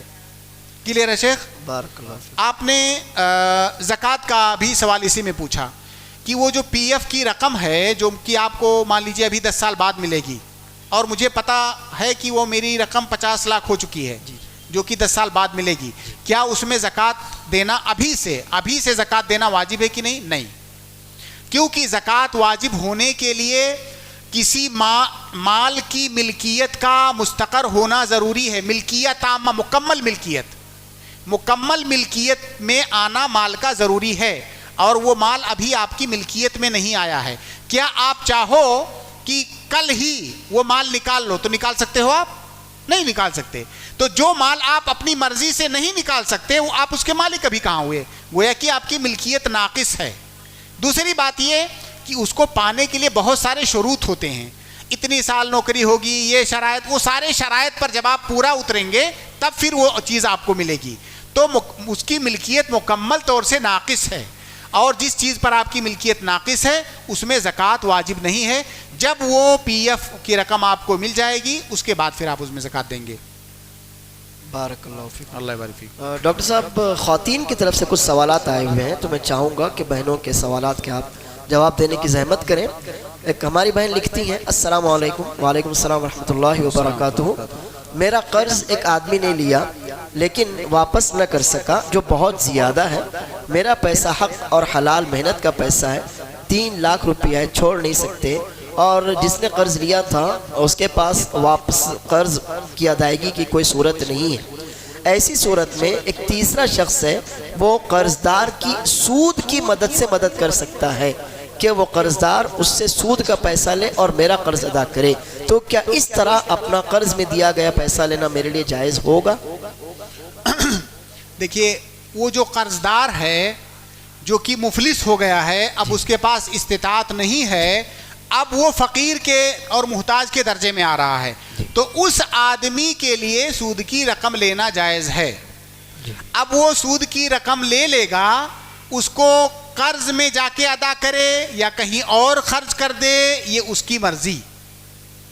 کہیں ایسا نہ ہو کہ یہ جو سوال کرنے والے ہیں یا کوئی بھی دوسرا شخص اس کو سود کی رقم اس لیے دلوا رہا ہے کہ تاکہ میرا قرض دے دے، یا اس کے پاس سود کی رقم رکھی ہوئی ہے، اس کو دے رہا ہے کہ یہ لو جو ہے رقم اور اس کو مجھے دے دو، یا سود کی رقم اپنے پاس رکھے ہوئے ہے، سوچ رہا ہے کہ اس کا 3 لاکھ روپیہ میرا اس کے اوپر قرض ہے اور میرے پاس 3 لاکھ روپیہ سود کا بھی رکھا ہوا ہے، تو میں ایسا کرتا ہوں کہ اس کا 3 لاکھ روپیہ معاف، گویا کہ وہی 3 لاکھ روپیہ ہو گیا میرا۔ یہ سب جائز نہیں ہے۔ سود کی رقم وہ لے سکتا ہے، چاہے آپ سے لے کسی اور سے لے، جو غریب محتاج ہے وہ لے سکتا ہے، اور پھر لینے کے بعد اس کو اختیار ہے، چاہے تو اس کے ذریعہ سے اپنے قرض کی ادائیگی کرے، دوسری جگہ خرچ کرے، پھر اس کا اپنا مسئلہ ہے۔ بارک اللہ فیکم، یعنی آپ یہ کہنا لیکن وہ سود کی رقم لینے کے بعد اگر اسی سے آپ کے قرض کی ادائیگی کر رہا ہے تو آپ کے لیے کوئی قباحت نہیں ہے اس میں لینے میں، کیونکہ وہ آپ کے لیے سود نہیں ہے۔ اسی لیے شروع میں نے ذکر کیا کہ مال جو حرام لکسبی ہوتا، کچھ مال حرام لکسبی اس کے آنے کے طریقے کی وجہ سے حرام ہوتا ہے، نہ کہ اس مال کے اندر حرمت چپکی ہوتی ہے۔ وہی مال دوسرے طریقے سے آئے تو حلال ہوگا، دوسرے طریقے سے آئے تو حرام ہو جائے گا۔ اب آپ کے پاس جو آ رہا ہے وہ حرام طریقے سے نہیں آ رہا ہے، وہ ایک قرضدار ہے جو قرض کی ادائیگی کر رہا ہے، آپ اپنی رقم لے رہی ہیں، اس لیے آپ کے لیے اس کو لینے میں کوئی قباحت نہیں ہے۔ بارک اللہ فیکم۔ ڈاکٹر صاحب ہماری ایک اور بہن نے 5 سوالات کیے ہیں، 5 سوالات انگلش میں ہیں۔ ان کا پہلا سوال ہے what are the best options to investing long term in India? Hindustan میں ایک لمبی مدت کے لیے سرمایہ کاری ہم کرنا چاہتے ہیں، اپنا پیسہ کہیں لگانا چاہتے ہیں، تو اس کے لیے اچھے ذرائع کیا ہو سکتے ہیں؟ کہاں پہ انویسٹ کرنا چاہیے؟ ہندوستان میں پیسہ لگانا چاہ رہی ہیں وہ، تو آپ سے پوچھ رہی ہیں شیئر بازار میں؟ انہوں نے بس یہ پوچھا ہے بیسٹ آپشنز۔ دیکھیے انویسٹ کرنے میں تو آدمی شیئر بازار میں بھی انویسٹ کرتا ہے، اور شیئر بازار سے متعلق ہماری گفتگو ہو چکی ہے۔ انویسٹ کی ایک شکل مضاربہ ہوتی ہے، آپ کسی ایسے ماہر آدمی کو ڈھونڈیں جس کو تجارت کا، جس کے پاس تجربہ ہو، اور اس سے آپ اتفاق کریں کہ میرے پاس رقم ہے، مجھے کام کرنا نہیں آتا ہے، آپ کے پاس رقم نہیں ہے، آپ کو کام کرنا آتا ہے، یہ لیجئے رقم، اس سے تجارت کیجئے، اور اس کے بعد جو فائدہ ہوگا ہم اس کو اتنا پرسنٹ آپ کا، اتنا پرسنٹ میرا۔ اب اس کو آپ چاہے لانگ ٹرم کے لیے کریں یا شارٹ ٹرم کے لیے کریں، یہ جائز ہے۔ اگر مضاربہ اس کے شروط کے ساتھ کیا جا رہا ہے تو جائز ہے۔ تو یا تو آپ شیئر مارکیٹ میں انویسٹ کریں یا کسی آدمی کے ساتھ انویسٹ کریں جس کو کہ مضاربہ کہتے ہیں، تو یہ بھی جائز ہے، اور اس میں ٹرم کی کوئی کنڈیشن نہیں ہے کہ اتنی ہی مدت کے لیے ہونی چاہیے، بس جو اس کے شرعی طریقے ہیں اس طریقے سے ہونی چاہیے وہ چیز۔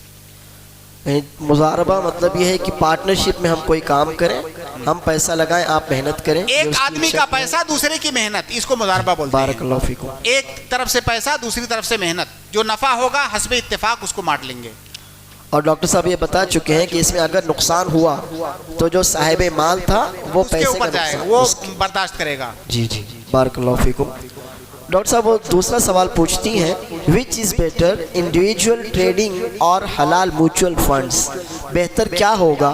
کیا میں خود سے اپنے انفرادی طور پر کوئی تجارت کروں، یا جو میوچول فنڈز ہوتے ہیں حلال میوچول فنڈز میں اس میں اپنا پیسہ لگاؤں؟ یہ مطلب استفتاء سے زیادہ استشارہ مشورہ جی ہے۔ یہ سب ہاں مشورہ، دیکھیے ہر آدمی بہتر جانتا ہے کہ میں جہاں جس کنڈیشن میں، جس پوزیشن میں ہوں وہاں پر زیادہ بہتر کیا ہے، اس کو کوئی دوسرا آدمی آپ کو نہیں بتا پائے گا، الا ہے کہ کوئی آپ کو بہتر طریقے سے جانتا ہو آپ کی کنڈیشن، تو آپ کو اچھا مشورہ دے سکتا ہے۔ اس میں ایسا کچھ نہیں ہے کہ کسی شرعی حکم کے بارے میں پوچھا گیا ہے، مشورہ ہاں یہ مشورے والی بات ہے کہ میں یہ والی تجارت زیادہ نفع بخش رہے گی کہ یہ والی تجارت, تو وہ تو جو کنڈیشنز جانتا ہے وہ بتا پائے گا, اور اتفاق سے مجھے تجارت کا بھی کوئی زیادہ تجربہ نہیں ہے. بارک اللہ فیکم, جو تجربہ ہے وہی ماشاءاللہ کافی ہے. اللہ آپ کے اس علم میں برکت دے. ڈاکٹر صاحب ان کا تیسرا سوال تھوڑا سا استفتاء سے متعلق ہے, وہ یہ ہے what to do in situation where taking insurance is compulsory. وہ بھی مشورہ ہے تو مشورہ چھوڑ دیتے ہیں اور سوال پوچھتے ہیں. وہ لکھتی ہیں what to do in situation where taking insurance is compulsory. اگر انشورنس بیمہ کروانا ضروری ہو جائے تو ہم کیا کریں؟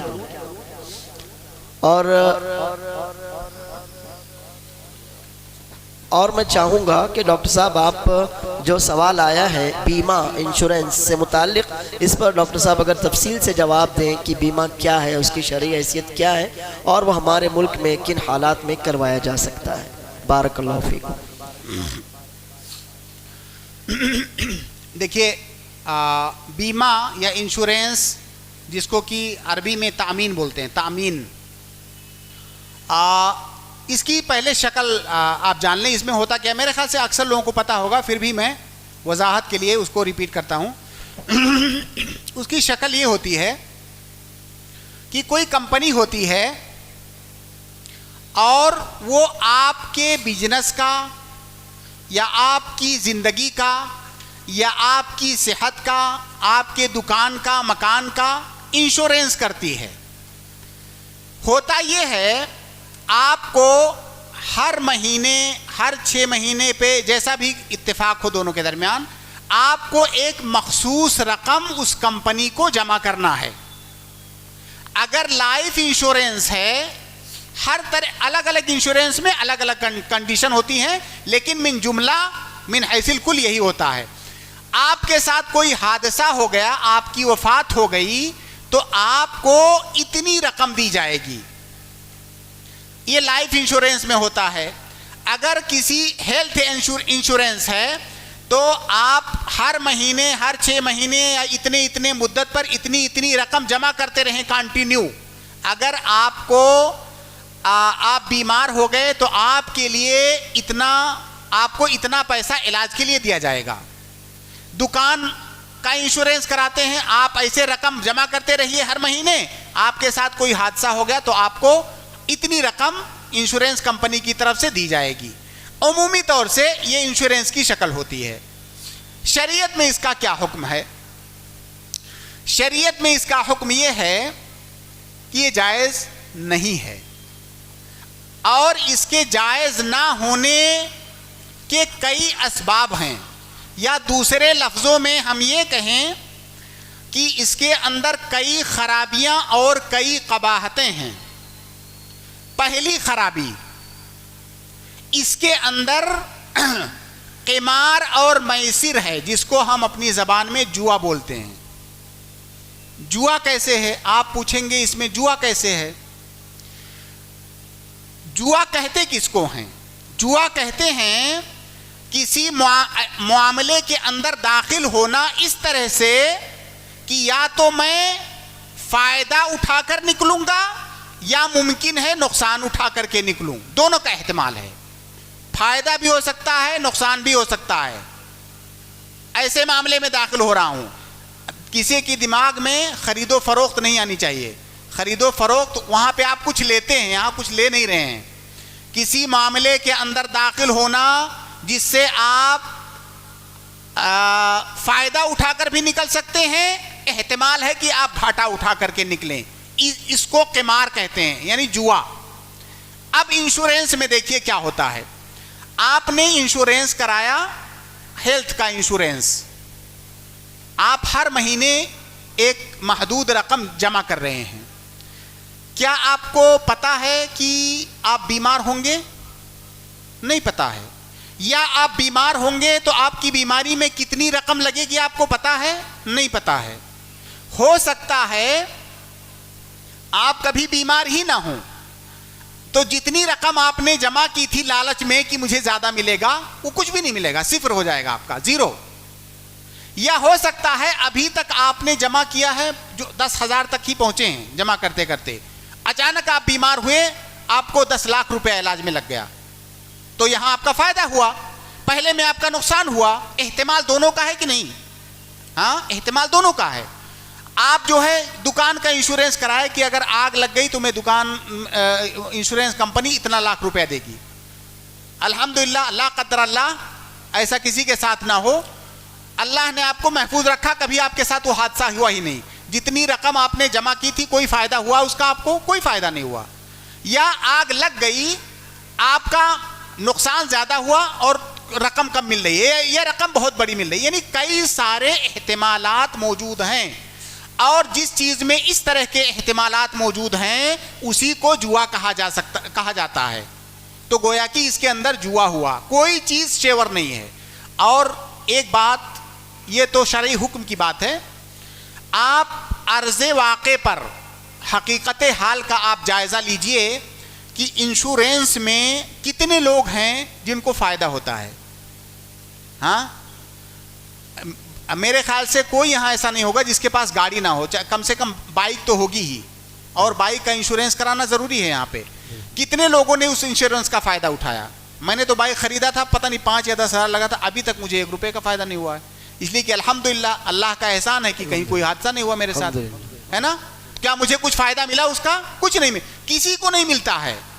فائدہ صرف کمپنیوں کو ملتا ہے. حقیقت بات یہی ہے، کہیں 1,00,000 2 لاکھ میں کوئی ایک واقعہ ملے گا تو کمپنی والے اسی کا پرچار کریں گے، یہ دیکھو یہ اس کو اتنا کروڑ انشورنس میں ملا ہے. اور کتنے کروڑ لوگوں کو نہیں ملا ہے یہ کوئی نہیں بتاتا ہے نا. تو در حقیقت اس میں فائدہ کمپنیوں کا ہی ہوتا ہے. کسٹمر اکثر اوقات میں 99% اوقات میں گھاٹے میں ہوتا ہے کسٹمر انشورنس کرانے والا. تو یہ پہلی خرابی کہ اس کے اندر جوا ہے.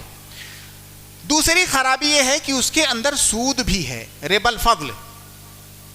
سود کیسے ہے اس کے اندر؟ سود ایسے ہے، آپ نے مان لیجئے انشورنس کی جو رقم ہے 50,000 آپ نے قسطوں میں جمع کیا ہے نا. تو جو یہ 50,000 آپ نے جمع کیا ہے اور اس کمپنی کے پاس موجود ہے، اس کی شکل کیا بنے گی؟ اس کو یا تو آپ قرض مانو کہ قرض کے طور پر جمع ہے اور قرض ہی ہے وہ، تو کمپنی بعد میں آپ کو 1 لاکھ دے رہی ہے، تو جو 50,000 ہے وہ سود ہوا کہ نہیں ہوا؟ 50,000 ہے وہ سود ہوا. یا آپ یہ مانو کہ 50,000 کو آپ یا 1 لاکھ کو آپ 50,000 سے خرید رہے ہو، آپ دے رہے ہو 50,000، خرید رہے ہو 1 لاکھ. اور یہ آپ کو معلوم ہونا چاہیے کہ اگر روپے کا ٹریڈ روپے سے ہو رہا ہے تو برابری ضروری ہے، کم زیادہ نہیں کر سکتے. 10 روپے کو روپے سے بیچ رہے ہیں تو 10 کو 10 سے ہی بیچ سکتے ہیں، 10 کو 11 سے نہیں بیچ سکتے. اور یہاں آپ دے رہے ہو تھوڑا، ملے گا آپ کو زیادہ جس کا کہ ایگریمنٹ آپ نے کیا ہے. تو اس اعتبار سے اس کے اندر سود ہوا. ٹھیک ہے. تیسری خرابی یہ ہے کہ اس میں غرر ہے، دھوکہ. سب کچھ، ہر چیز تو مجہول ہے، کسی چیز کا کوئی سیکورٹی نہیں ہے اس میں. کہتے تو ہیں کہ یہ سیکورٹی کے لیے آدمی کرتا ہے، لیکن کوئی چیز اس میں شیور نہیں، ہر چیز مجہول ہے. انشورنس کے اندر کچھ پتہ نہیں کیا ہوگا آپ کو. تو گویا کہ اس کے اندر غرر اور جہالت ہے، اور تھوڑی نہیں ہے، بہت زیادہ ہے. لہذا انشورنس کا حکم ہماری شریعت میں، ہماری شریعت کے نظام میں ہے کہ یہ جائز نہیں ہے. لیکن میں نے 2-3 بار جیسا کہ عرض کیا کہ آپ جس ملک میں رہ رہے ہیں اس ملک کے نظام کی پابندی آپ کو کرنی ہوتی ہے، اور پابندی کرنے کے لیے آپ مجبور ہوتے ہیں. تو جہاں پر آپ کے ساتھ مجبوری ہے وہاں آپ کو لینا پڑے گا. وہ ہماری شریعت میں اضطرار کی حالت میں ہر چیز جائز ہے. اضطرار کا مطلب لیکن یہی ہے کہ اب کوئی راستہ نہیں ہے. اضطرار کی حالت یہ ہے کہ اب کوئی اور راستہ نہیں ہے، اگر میں نے کیا، میرا رہنا کھانا جینا سب کچھ دوبھر ہو جائے گا، میں کچھ نہیں کر سکتا. تو پھر اس کو اضطرار کہتے ہیں. یا آپ کی زندگی ہی ہلاکت میں پڑ جائے گی، یہ اضطرار ہے. اب آپ لوگ خود سمجھ سکتے ہیں. گاڑیوں کے سلسلے میں شاید آپ نے پوچھا تھا گاڑیوں پر انشورنس لینا، تو جہاں پر حکومت اجباری کرتی ہے کہ آپ کو لینا ہے وہاں پر آپ کو کوئی اختیار نہیں ہے. لیکن اصلی ہاں ایک نقطہ دھیان رہے کہ وہ چیزیں جن کا ارتکاب وہ معاصی یا وہ حرام چیزیں جن کا ارتکاب ہم کو بحالت مجبوری کرنا پڑتا ہے، ان حالات میں ہمارے ذہن میں کم از کم یہ چیز رہنی چاہیے کہ یہ چیز حرام ہے اور میں مجبوری میں کر رہا ہوں. اگر اس کو آپ حلال سمجھ کے کرنے لگے تب تو خلاص، تب تو آپ حرام کا ارتکاب کر رہے ہیں. تو اس کی حرمت جو ہے اور اس کی کراہت آپ کے دل میں ہونی چاہیے. بارک اللہ فیکم. تھوڑا سا یہ مسئلہ واضح کر دیں کہ جو انشورنس بدرجہ مجبوری کیا یا کروایا گیا، اب انشورنس ہو گیا، بعد میں اللہ نہ کرے ضرورت پڑ گئی، تو کیا اس انشورنس سے فائدہ اٹھایا جا سکتا ہے؟ نہیں، بالکل نہیں، اس سے فائدہ نہیں. جتنا آپ نے رقم دیا ہے، مان لیجیے آپ نے 50,000 بھرا ہے نا، وہ 50,000 آپ لے سکتے ہیں، وہ آپ کا ہے. جیسے گاڑی کا انشورنس کروایا تھا، ایکسیڈنٹ ہو گیا، اب انشورنس کمپنی والے پوری گاڑی ہم کو ریپلیس کر کے دے رہے ہیں، تو نہیں، جتنی رقم آپ نے جمع کی ہے انشورنس میں وہ رقم آپ کا حق ہے، لیکن اس سے زیادہ جو آپ لے رہے ہو وہ ربا ہے، وہ نہیں جائز ہے. اتنی رقم آپ لے سکتے ہیں. بارک اللہ فیکم. تو یعنی سود ہونے کی وجہ سے وہ جائز ہاں جائز نہیں. سود ہے، قمار ہے، جوا ہے، اس کے اندر غرر اور جہالت ہے. بارک اللہ فیکم. امید ہے مسئلہ اچھی طرح واضح ہو. جی جی جی سود کے ایگریمنٹ میں بہت سے نہیں مسلم لوگ جائز ہے، یہ مدد تعاون علی الاثم ہے، یہ شروع وہ جائز نہیں.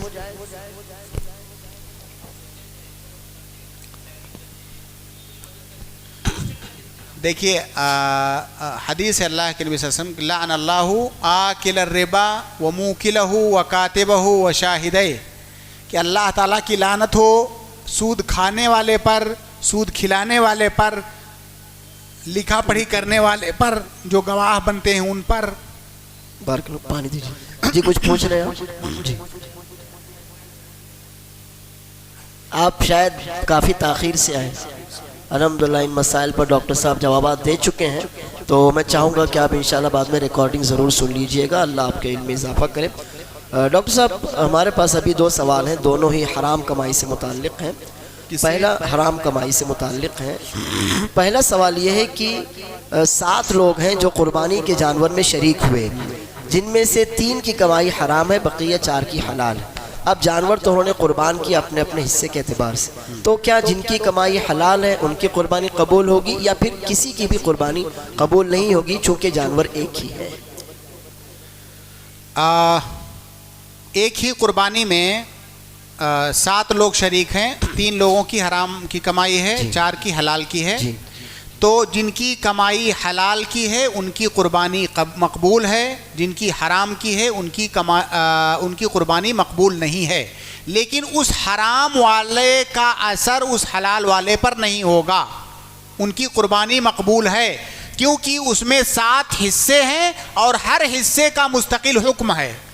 7 حصے ہیں، ہر حصے کا مستقل حکم ہے، اس لیے ان کی قربانی صحیح ہے. لیکن اگر ہمیں معلوم ہے کہ یہ جو شخص شریک ہو رہا ہے ہمارے ساتھ، اس کی یہ کمائی حرام کی ہے، تو ہمیں اس کو نصیحت کرنا چاہیے کہ وہ حرام مال سے توبہ کر لے، اس کے ذریعہ سے خصوصاً جو عبادت ہے عبادت نہ کرے. ہم اس کو نصیحت کریں گے اور کوشش کریں گے کہ ہم اس کو اپنے ساتھ نہ شریک کریں، کیونکہ یہ ایک طرح سے تعاون علی الاثم ہو جائے گا، گناہ پر مدد. ٹھیک ہے، لیکن یہ الگ بات ہے اگر ہم نے اس کو شریک کر لیا تو ہم نے غلط کیا، وہ ہماری غلطی دوسری ہے، لیکن جو قربانی ہے وہ قربانی صحیح ہے. کلیئر ہے کہ نہیں؟ ہم نے اگر کسی آدمی کو جان بوجھ کر کے، جس کا پیسہ جو ہمیں لا کے دے رہا ہمیں معلوم ہے کہ حرام کا پیسہ ہے، ہم نے شریک کر لیا تو ہم نے غلط کیا، ہم نے ایک غلط کام پر اس کی مدد کی.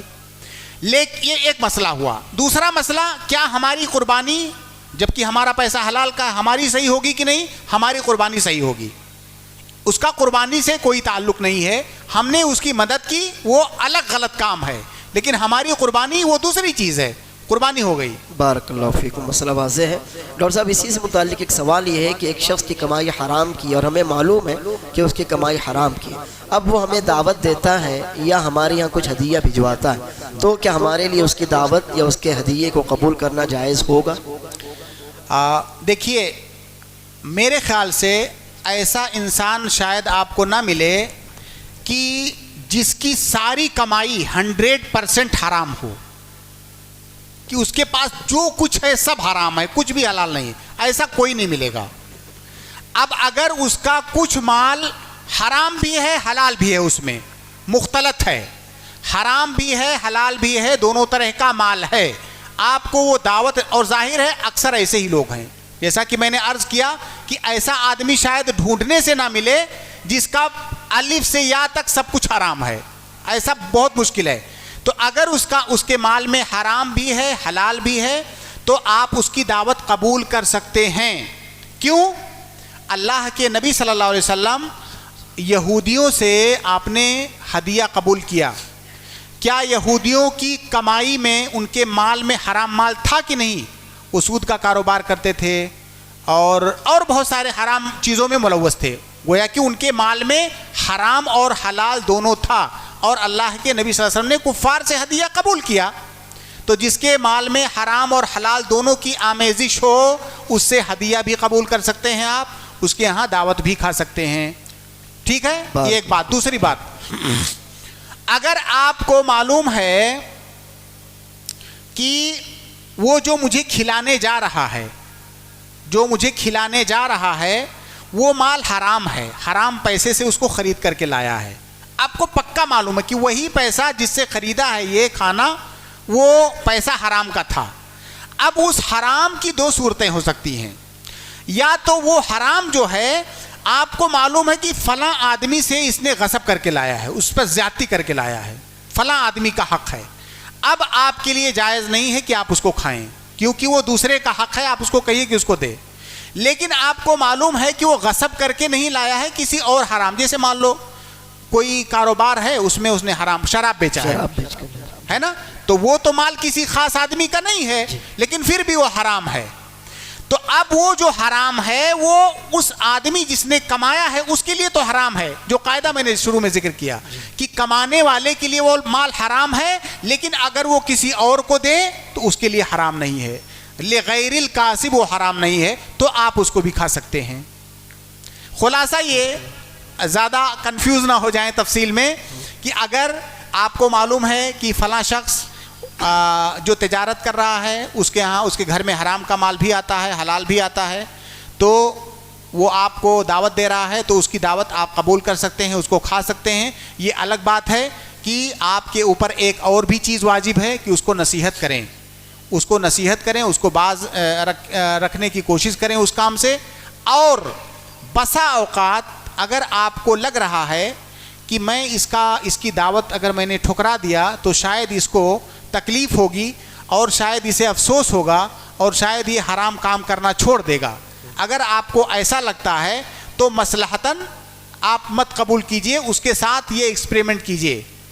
اگر آپ کو لگتا ہے کہ میرے ایسا کرنے سے وہ حرام کاری چھوڑ دے گا تو یہ تجربہ آپ اس کے ساتھ کیجئے، ورنہ اصل حکم جو یہ ہے کہ جس کا مال حرام اور حلال دونوں سے مختلط ہو، دونوں اسی ایک ساتھ ہوں، تو آپ اس کی دعوت قبول کر سکتے ہیں. بارک اللہ فیکم، جزاکم اللہ خیرا. ڈاکٹر صاحب ایک سوال ہے لون سے متعلق، وہ یہ ہے کہ سرکاری سبسڈی والے لون سرکار بعض دفعہ تعلیم کے لیے یا بعض دفعہ کچھ مخصوص کاروبار کے لیے لون دیتی ہے، اور اس میں یہ ہوتا ہے کہ جتنا لون آپ کو دیا گیا اس سے کم رقم آپ کو لوٹانی پڑے گی. جیسے 10 لاکھ روپیہ آپ نے لون لیا، اب آپ لوٹائیں گے 6 لاکھ 7 لاکھ، بقیہ گورنمنٹ معاف کرے گی. لیکن اس میں یہ ہوتا ہے کہ آپ کو جو بھی لون لوٹانا ہے تو سود کی کچھ رقم آپ کو لوٹانی نہیں. اگر اس میں سود کی آمیزش ہے تو نہیں جائز ہے. آپ کو ایک جگہ شاید اس کا ذکر آیا تھا کہ گورنمنٹ کے بہت سارے آفر ہوتے ہیں، اب وہی سبسڈی کہیے آپ آفر کہیے، تو گورنمنٹ آپ کو قرض میں ایک رقم دیتی ہے اور بعد میں ایسا بھی ہو سکتا ہے کہ معاف کر دے، جو کہ اکثر اوقات میں ہو جاتا ہے، اور کبھی ایسا بھی ہو سکتا ہے کوئی ایسی حکومت آئے جو نہ معاف کرے. لیکن آپ کے ایگریمنٹ، آپ کا جو ایگریمنٹ ہوتا ہے حکومت کے ساتھ، اس میں لکھا ہوتا ہے کہ آپ کو اتنا % سود دینا ہوگا. جی. تو اگر آپ کے ایگریمنٹ میں یہ چیز موجود ہے تو نہیں جائز ہے لینا. مگر جتنی رقم ہم نے لی ہے اس سے کم ہم لوٹانے والے ہیں، یہ طے ہے. 10 لاکھ ہم نے رقم لی ہے اور گورنمنٹ ہم کو 4 لاکھ سبسڈی دے کر 6 لاکھ ہم سے وصول کرے گی. ہم نے 10 لاکھ قرض لیا، جی. گورنمنٹ نے شروع ہی میں کہہ دیا کہ آپ کا 4 لاکھ معاف، جی. باقی بچا 6 لاکھ. اب اس 6 لاکھ کو آپ کو سود کے ساتھ دینا ہے. جی ہاں نہیں جائز ہے. جائز. تو وہ جو 4 لاکھ ہے اس کی کیا حیثیت ہے؟ اس کی حیثیت ہے گورنمنٹ کی طرف سے آپ کو گویا کہ عطیہ دیا گیا، ہدیہ دیا گیا. جی. تو اس کا تو کوئی مسئلہ ہی نہیں ہے، گورنمنٹ نے اس کو معاف کر دیا. اب جو 6 لاکھ بچا ہے گویا کہ اب اصل قرض آپ کے اوپر 6 لاکھ بچا ہے. اب ہونا یہ چاہیے کہ آپ 6 لاکھ واپس کرو، لیکن گورنمنٹ کرے کہ جیسے جیسے تاخیر کرتے جاؤ گے وہ بڑھتا جائے گا، تو یہ سود ہو گیا. بارک اللہ فیکم. ڈاکٹر صاحب آخری 2 سوالات آپ سے ہیں اور دونوں ہی سوالات یہ وراثت سے متعلق ہیں. پہلا مسئلہ یہ ہے کہ بڑے بھائی نے والد صاحب کی زندگی میں ان کے ساتھ کاروبار سنبھالا، والد صاحب کی وفات ہو گئی تو بڑے بھائی کا یہ کہنا ہے چونکہ میں نے کاروبار سنبھالا ہے اس لیے وراثت میں میں دوسروں سے زیادہ حصے کا حقدار ہوں. تو کیا اس طرح کا دعویٰ کرنا صحیح ہے؟ نہیں. دیکھیے وہ جو بھائی ہے، بڑا بھائی جس نے باپ کے ساتھ کاروبار میں اس کی مدد کیا ہے، اس کی حیثیت کیا ہوگی؟ سب سے پہلے اس کی حیثیت متعین کیجئے. کیا اس کا پارٹنر ہے؟ کیا اس کا پارٹنر ہے؟ پارٹنر ہونے کا مطلب تو یہ ہوگا کہ جیسے باپ نے انویسٹ کیا ہے وہ بھی انویسٹ کرتا. جی. اس نے تو انویسٹ کیا نہیں ہے، باپ کا بزنس آلریڈی چل رہا تھا، ساتھ میں اس نے کام کیا، دکان میں بیٹھا یا جو بھی کام ہوا وہ کیا. اس نے اپنی طرف سے کچھ انویسٹ کر کے اس میں شراکت داری نہیں لی. جی. تو پارٹنر تو ہوا نہیں وہ. دوسری حیثیت اس کی یہ ہو سکتی ہے کہ وہ اجیر ہے. اجیر مطلب امپلائی، کام کرنے والا، مزدور. اس کی حیثیت مزدور کی ہوگی. اب اس لڑکے کو، اس بڑے بھائی کو اس بزنس میں سے جتنے دن بھی اس نے کام کیا ہے اس کو اجرت المثل دیا جائے گا، کیونکہ پہلے سے تو اس کی اجرت طے نہیں ہے. اجرت المثل کا مطلب یہ ہوگا کہ اس کے جیسی حیثیت کا آدمی اس جیسا کام اگر کہیں کرتا ہے ہمارے اورنگ آباد میں تو اس کو روزانہ کا کتنا ملتا ہے یا اس کے اس کام کا کتنا دیا جاتا ہے. عموماً ہم اس طرح سے اندازہ لگا کر کے، عرف کو دیکھ کر کے، جتنے ایام بھی وہ مزدوری کیا ہے اس کو اس کی مزدوری نکال کے دے دیں گے اس میں سے، اور باقی جو اصل مال ہے اپنے دیگر بھائیوں کی طرح سے وہ بھی اس کا وارث ہوگا. یعنی وراثت میں وراثت میں اس کو زیادہ نہیں ملے گا. وہ جو اس کو ہم دے رہے ہیں وہ تو اس کی مزدوری ہے. وراثت کی حیثیت سے اس کو کوئی امتیاز حاصل نہیں ہوگا. لیکن جس وقت اس نے باپ کے ساتھ کاروبار سنبھالا تھا تو مزدوری اور اجرت کی کوئی بات نہیں ہوئی تھی. ہاں، ہونا تو یہ چاہیے تھا کہ اسی وقت بات ہوتی کہ بیٹے کو میں کس حیثیت سے شامل کر رہا ہوں، کیونکہ اس کے اور بھی بھائی ہیں. بعد میں لفڑا ہوگا، جو کہ اکثر اوقات اس طرح کے کیسز میرے پاس بھی آتے رہتے ہیں کہ کئی 2-3 نسل تک ساتھ میں رہتے ہیں، پھر بعد میں یاد آتا ہے کہ اب اس کو کیا کریں. ہاں، تو پھر بہت مشکل. اس لیے ہونا یہ چاہیے کہ جو بیٹے کی حیثیت اسی وقت آپ مقرر کر دو کہ آپ کس حیثیت سے میرے ساتھ ہو. اگر پارٹنر کی حیثیت سے ہو تو وہ بھی متعین ہو جانا چاہیے. اگر پارٹنر نہیں ہو تو آپ جو کام کر رہے ہو آپ کے کام کی اجرت بھی دیتے رہنا چاہیے مہینے کے مہینے، تاکہ وہ معاملہ کلیئر ہوتا رہے. لیکن باپ نے تو ایسا کچھ کیا نہیں ہے. ظاہر ہے اب اس نے کچھ کیا نہیں ہے. اگر ہم بیٹے کو کہتے ہیں تم کو کچھ نہیں ملے گا تو یہ تو زیادتی ہوئی. تو اس لیے بہت سارے خراب معاملات کو شریعت میں کسی صحیح معاملے پر محمول کیا جاتا ہے. تو یہاں پر ہم اس کے کام کو اجرت المثل پر محمول کریں گے. بارک اللہ فیکم. یعنی اسے اجرت دی جائے گی، وراثت میں اس سے زیادہ نہیں دیا جائے گا. بارک اللہ فیکم. ڈاکٹر صاحب، اب اس سلسلے میں آپ سے آخری سوال ہے وہ یہ کہ والد کی زندگی میں بیٹے کی وفات ہو گئی لیکن اس فوت شدہ بیٹے کے بچے موجود ہیں، تو کیا انہیں دادا کی وراثت میں سے حصہ ملے گا؟ والد کی زندگی میں بیٹے کی وفات ہو گئی اور اس فوت شدہ بیٹے کے بچے موجود، کیا اس باپ اس دادا کے اور بھی بیٹے ہیں کہ نہیں؟ اور بھی بیٹے ہیں. اگر اور بھی بیٹے ہیں تو ان بیٹوں کی موجودگی میں ان پوتوں کا حصہ وراثت میں نہیں بنتا ہے. گویا کہ ان پوتوں کا حصہ اپنے چچاؤں کی موجودگی میں دادا میں نہیں بنے گا، کچھ بھی نہیں بنے گا، ان کو ترکہ میں کچھ نہیں ملے گا. اور یہ صورتحال کئی دفعہ پیدا ہو جاتی ہے کہ باپ کی موجودگی ہی میں اس کے بیٹے کی وفات ہو گئی، اور جس بیٹے کی وفات ہوئی اس کے پاس بچے بھی موجود ہیں. اب ان چھوٹے بچوں کو دادا میں سے تو کچھ نہیں ملے گا، کیونکہ اس کے اور بھی بیٹے موجود ہیں، وہ ان بیٹوں کی موجودگی میں یہ محجوب ہو جائیں گے. اس لیے بہت سارے علماء نے، سلف نے یہاں پر ایک صورت بتائی ہے کہ ایسے دادا کے لیے یہ بہت افضل ہے، مستحسن ہے، مستحب ہے کہ وہ ان پوتوں کے لیے کچھ مال کی وصیت کر دے، کچھ مال کی وصیت کر دے، تاکہ ایسا نہ ہو کہ وہ جو پوتے ہیں وہ تہی دست ہو جائیں. تو یہاں پر وصیت کرنا اس کے لیے مستحب ہے، لیکن ترکہ میں سے کچھ نہیں ملے گا. اگر دادا نے وصیت نہیں کی تو کچھ نہیں ملے گا. پھر جو بقیہ ورثہ ہیں وہ چاہیں تو اپنی مرضی سے سارے لوگ اتفاق کر کے جو دینا چاہیں دے سکتے ہیں، لیکن ترک بحیثیت میراث، بحیثیت ترکہ کچھ نہیں ملے گا. بارک اللہ فیکم، جزاکم اللہ خیراً. اس میں جو لکھے ہوئے سوالات ہیں، ہم گرچہ سوالات باقی ہیں مگر ڈاکٹر صاحب بھی اللہ جزائے خیر دے، برکت دے. ہم نے ڈاکٹر صاحب کو کافی تھکایا ہے، اللہ اس کا اجر دے. اگر ڈاکٹر صاحب اجازت دیں تو آپ حاضرین میں سے اگر کوئی سوال کرنا چاہیں تو کسی ایک کے لیے اجازت ہو سکتی ہے، ڈاکٹر صاحب جنہیں منتخب کریں. آپ لوگ اپنے ہاتھ اٹھائیں، ڈاکٹر صاحب جنہیں منتخب جس نے پہلے نہ کیا ہو سوال، جنہوں نے پہلے سوال نہ کیا، کیجئے آپ ایک دم مختصر ایک لائن میں.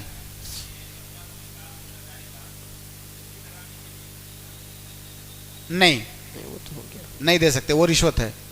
جی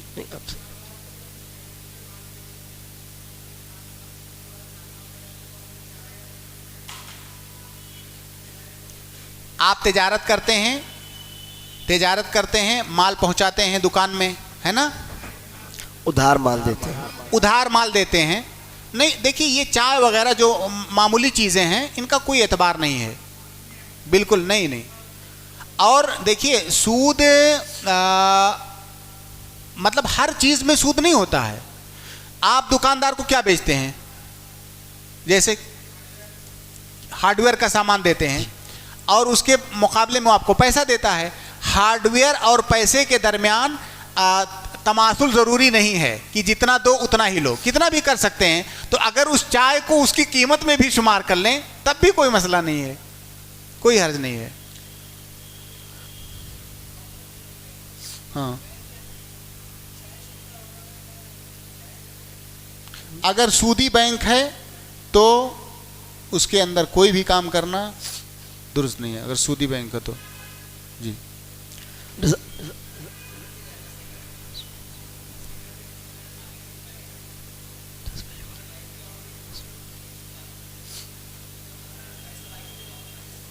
اس آدمی نے نہیں جمع کیا ہوتا.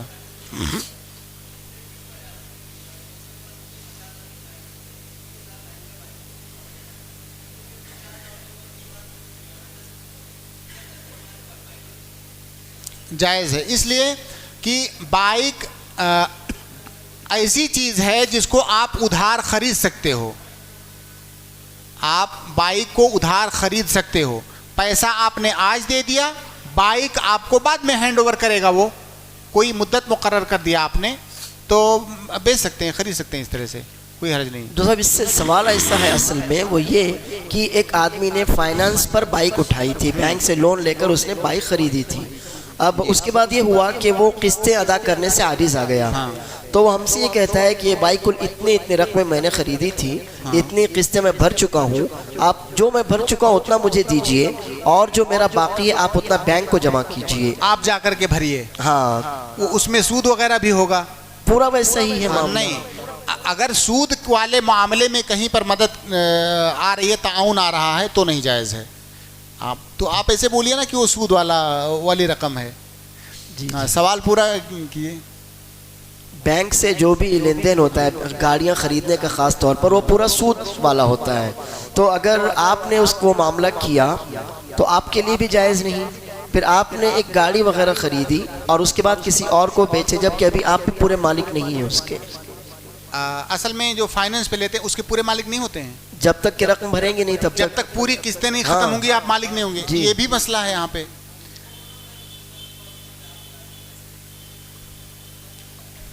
پیسے کس کو دے دو آپ, اس کے پاس دے دو, تو آپ پیسے اس کو پیسے دے سکتے ہو. آپ اس کو پیسے دے دو, لیکن آپ ابھی گاڑی نہیں خرید رہے ہو کیونکہ وہ گاڑی کا مالک نہیں ہے. گاڑی کا مالک تو جب وہ کمپنی سے پورا کلیئرنس ملے گا اس کو, جی. اس کی قسطیں ختم ہو جائیں گی تب مالک ہوگا. آپ اس کو دے رہے ہو گویا کہ قرض میں دے رہے ہو آپ پیسہ. ہاں, لیکن خرید نہیں سکتے جب تک وہ گاڑی اس کی نہ ہو جائے. ڈاکٹر صاحب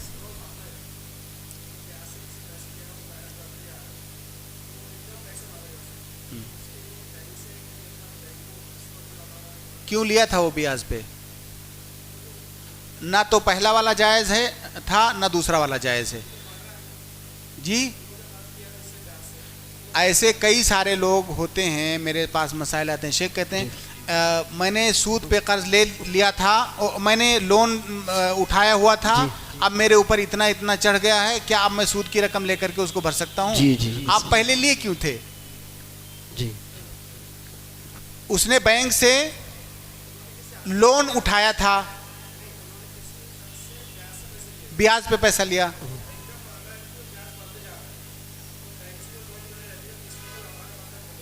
ہاں,